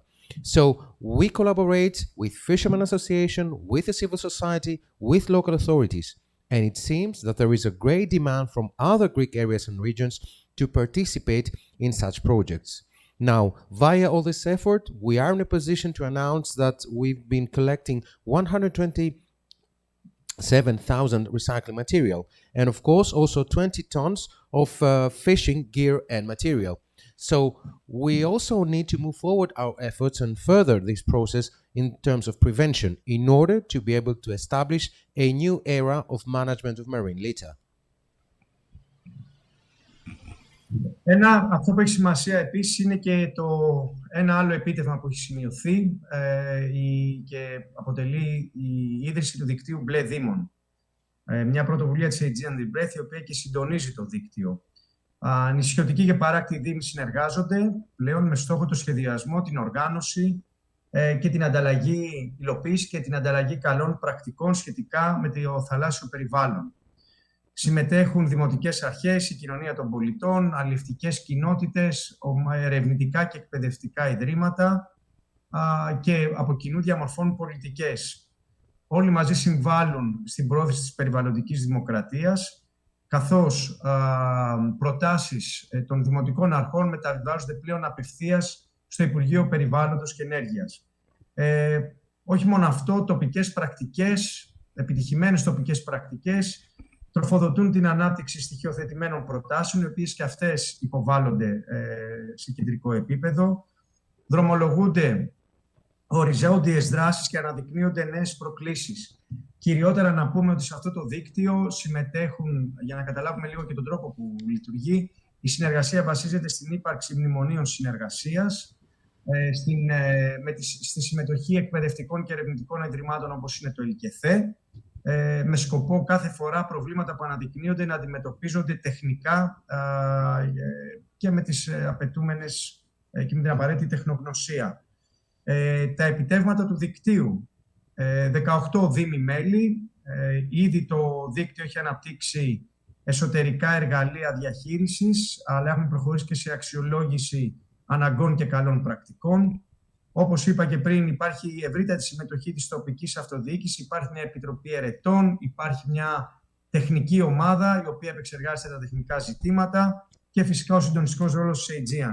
Είχαμε μόνο μέσα στην περίοδο του 2021 65% αύξηση των μελών των Δήμων. 16 σταθμοί ανακύκλωσης, 127.000 ανακυκλώσιμα υλικά και 22 τόνοι αλλιευτικών εργαλείων, 33 διευρυμένες δράσεις στα μέλη του δικτύου, χαρτογράφηση επιβαρημένων ζωνών, καταγραφή βενθικών απορριμμάτων στη βάση δεδομένων, χρηματοδοτικές συνέργειες με εταιρείες και ανάπτυξη πιλωτικών προγραμμάτων. Ήδη 4-5 μέλη του δικτύου έχουν υποδεχθεί προγράμματα από εταιρείες, από πολυεθνικές εταιρείες για την ανάπτυξη πιλωτικών προγραμμάτων, ενώ προβολή τουλάχιστον τα μισά μέλη του δικτύου έχουν προβληθεί σε διεθνή μέσα για την υλοποίηση δραστηριοτήτων.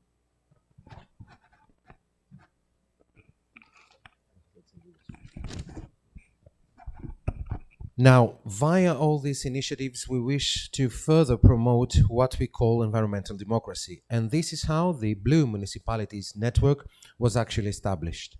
We had as a vision, and of course our aspiration was to exchange best practices in cooperation and in a constant discussion with the civil society, the academia, in order to support such policies to once again truly arrive at a robust environmental democracy. Local practices, local best case scenarios were always submitted and are continuously submitted to the central government. Moreover, how we operate? Well, throughout the network of Blue Municipalities, we have some memorandum of understanding where we have the participation of the local authorities and of course research center and academia like ELKETHE, the Research Center for Marine Environment, and of course with their know-how, their knowledge, their expertise, we are proud today to announce that we have a network of 18 municipalities where we are in a position to identify the local needs and at the same time to be able to continuously support such efforts. As I said, we have, especially during 2020-2021, 16% increase of municipalities who became members of the network. We have 16 stations for marine litter collection. We have 33 actions. We are in a position to proceed to a mapping of the different zones to find funding for such projects. And also we have been able to create some pilot projects with the participation of multinational companies who support municipalities in such efforts.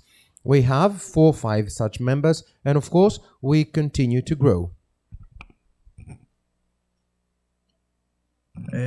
Όπως μίλησα πριν, εδώ πέρα υπάρχει σημασία στο γεγονός ότι η Aegean Breath φέρνει κοντά τους δήμους με εταιρείες, καθώς στην παρούσα φάση αναπτύσσονται και παρουσιάζουν φυσικά εν καιρό διάφορες πρωτοβουλίες. Υπάρχει ήδη ένα ευρωπαϊκό πρόγραμμα το οποίο υλοποιείται σε όλη την Ελλάδα με πρωτοβουλία της Aegean Breath, ένα πρόγραμμα Erasmus δηλαδή. Έχουν εμπλακεί 4 ιδρύματα και 7 εταιρείες σε 14 μέλη του δικτύου όταν ήταν 14 τα μέλη. Υπάρχει υλοποίηση συγκεκριμένων προγραμμάτων και παρεμβάσεων σχετικά με την απορρίπανση, ερευνητικά προγράμματα, νέες τεχνολογίες, προγράμματα διαχείρισης απορριμμάτων. Για παράδειγμα, το δίχτυ στον ποταμό Νέδοντα στην Καλαμάτα για τη συγκράτηση των απορριμμάτων, πρόγραμμα δορυφορικής αποτύπωσης για την μείωση των αποτσίγανων στις παραλίες, καταμέτρηση μικροπλαστικών στις παραλίες Ελλάδος και πολλά άλλα. Now, allow me to say another initiative is the promotion of private-public partnership, or if you wish, private-local authorities partnership. Through an EU project, an Erasmus EU project, we are in a position to announce that we have established a network of 4 university institutions and 17 or 14 initially companies that participate in this EU Erasmus project. A project that focuses on depollution, on waste management, on the decrease of cigarette butts on the seas, another project on the Nether River in Peloponnese.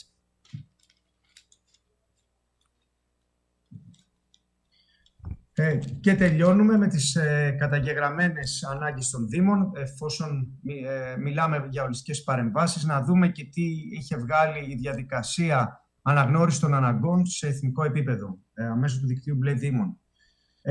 Πριν λίγο καιρό τρέξαμε μία, αν θέλετε, αποτύπωση των αναγκών των Δήμων, νησιωτικών κατά βάση Δήμων, σχετικά με τις σημαντικότερες ανάγκες που αντιμετωπίζουν. Οι 4 βασικές κατηγορίες που αναδείχθηκαν ήταν η απορρίπανση των ακτών και των βυθών, η ενημέρωση και ευαισθητοποίηση των τοπικών κοινοτήτων και των πολιτών, η υπεύθυνη διαχείριση απορριμμάτων και αποβλήτων, και ο περιορισμός κατάργησης των πλαστικών μίας χρήσης. Όλα αυτά λοιπόν βλέπουμε ότι όλες αυτές οι ανάγκες των Δήμων αναδεικνύουν το ζήτημα του συντονισμού. Η Aegean Breath ουσιαστικά αποτελεί το χαρακτηριστικότερο δείγμα περιβαλλοντικής δημοκρατίας, γιατί δουλεύουμε με τις κοινωνίες, δεν δουλεύουμε ατομικά, εμπλέκουμε τις κοινωνίες, τους Δήμους, και στη διαδικασία αυτή θέλω να επιβεβαιώσω ότι θα συνεχίσουμε με σκοπό να διαμορφώσουμε, να ενισχύσουμε περαιτέρω το εθνικό μοντέλο. Αυτά από την πλευρά μου. Θα ήθελα να σας ευχαριστήσω θερμά για το χρόνο σας. Now, we also proceeded to a needs assessment research in order to see what are the needs of municipalities via this Blue Network. And we focus especially on insular municipalities. So according to this needs assessment, we saw that there is a great need of identifying solutions for depollution, the importance of submitting information to locals and engagement. Moreover, the importance of the decrease of the use of single-use plastics, and of course, waste management. As we understand, as far as all of these processes are concerned, the key word once again is coordination. And we at Aegean Rebreath, we continuously support and work with local society and municipalities. And we will continue towards the environmental democracy, which is the key of our mission. Thank you very much for your attention.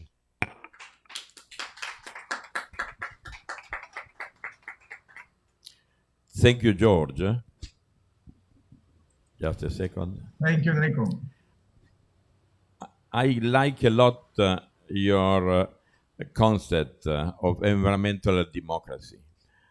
It's the first time I really understand this, what you are saying about environmental democracy, and it is a very good example for the future.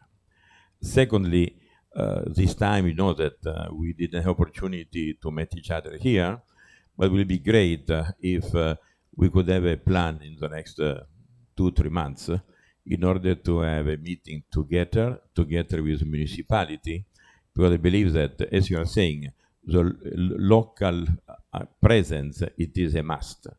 And to do it by Zoom, it is more difficult, but if you could have in your agenda in the next 2 or 3 months, I will come especially also for this meeting, and I believe that we could have like Elafonisos is not yet is part of the group, but is not yet aligned yet with what we are saying. I believe it would be good to have this one done in the next 3 months. Can you try to do it? Καταρχάς, Γιώργο, σε ευχαριστώ πάρα πολύ για την εξαιρετική ομιλία σου. Νομίζω πως πραγματικά κατάλαβα τι σημαίνει περιβαλλοντική δημοκρατία, αυτό που λέμε environmental democracy στην αγγλική γλώσσα, και νομίζω ότι αντιλήφθηκε και τη σημασία της περιβαλλοντικής δημοκρατίας για το μέλλον. Δεν ξέρω αν είναι εφικτό στο πολύ βαρύ πρόγραμμά σου τους επόμενους 2 με 3 μήνες να προσπαθήσουμε να κάνουμε μια συνάντηση εκ του σύνεγγυς, να μιλήσουμε εδώ με την δήμαρχο της Ελαφωνήσου και να έρθω κι εγώ ειδικά για αυτή τη συνάντηση, γιατί νομίζω θα ήταν πολύ καλύτερο να γίνει κάτι τέτοιο διαζώσεις και όχι μέσω Zoom. Οπότε, αν θα μπορούσα να έχω μια εντός εικόνα τέτοια δέσμευσή ώστε να έρθει στο νησί, θα ήταν πραγματικά μεγάλη χαρά για εμάς.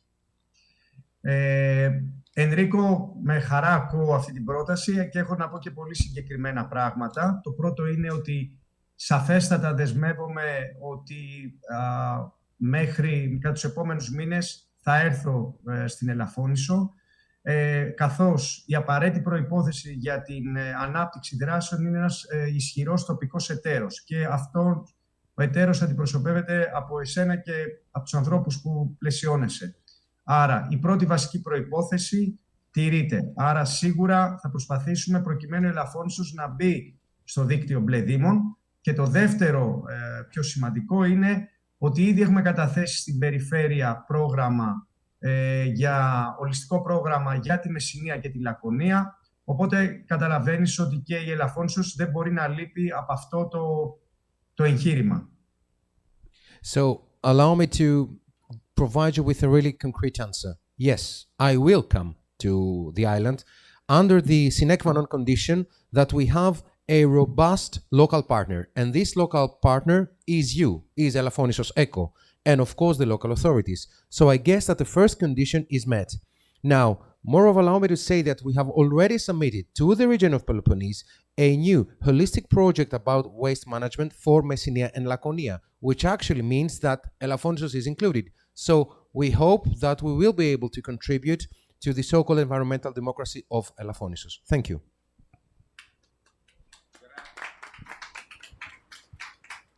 Grazie mille, George. I'm very, very happy. And this time, I believe that we will implement what is our dream that became reality.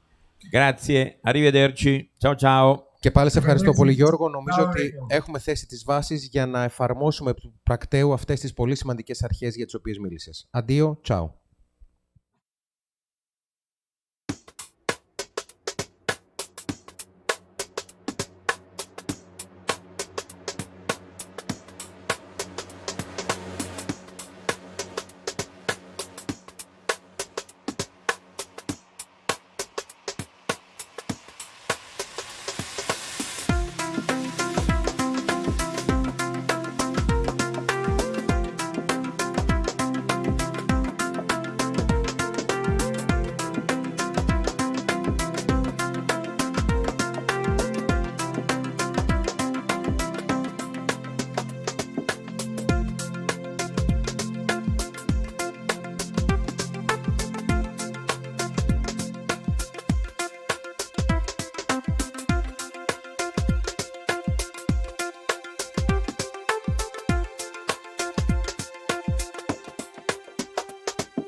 Hello, everybody. We are very happy to have with us an old friend of ours, young, but I say old friend of mine also, Anastasia, that we worked together last year. She's part also of a brainstorming group that we start with Kraken, with Greenpeace, with WWF. And on this point, just to check, we can have our presentation now, but due to the fact that Kraken have to postpone their presentation, also due to the fact of the bad weather in Elafonisos, they will be on air tomorrow morning. I have a question. Due to the fact that, again, you are also in alliance with their project, Kraken is very interesting. It will be done a little bit late in comparing the first project. It's okay for you to join us also tomorrow? Enrico, is this a question for me? Yes. You mean to join you in person? You know, I say that tomorrow there will be Kraken, will be back again on Zoom. My question is... Taken that we are in Thessaloniki, this will be impossible. No, not physically, I'm saying... No. We don't have helicopter until now. Okay. No, but the question is, if due to the fact that it is very interesting what they said, my question is, why not to do now a very short from your part, but tomorrow to give you starting and then Kraken in order that at the end we could have a discussion point together. What do you think? Of course. Just let me know. Can I give you a kiss? Thank you. Or just what I suggested now to do just a real summary of what it is. Again, I see what in order that tomorrow you could have a higher audience because it will be a big project around how we could do to working together with a different association. It's okay for you? Yes. Bravissima. Thanks a lot. Allora, go online, try to real compact, and the bulk of the presentation will be done tomorrow before Kraken. Thank you. Grazie mille. So, should I or shouldn't at all? I mean, if it is for tomorrow, it will go for tomorrow. What do you suggest today? I don't know. You know, maybe why not to have this one done all together tomorrow morning? What do you think? Okay, just let me know about the time. It's okay for you? Let me know about the time, it will be What fine. is the best time for you? It is around 10 o'clock, 11 o'clock? What do you suggest? The sooner the better. Later is better? The Sooner. sooner. I'm sorry. It could be between 10 and 10:30. It's okay for you? Yes. Okay, allora, I speak with Marion from Kraken. We come back to you. And the first one, thanks to your patience, thanks to your comprehension.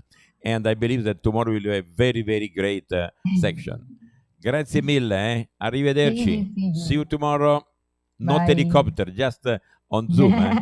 Thank you. Ciao. Bye, ciao.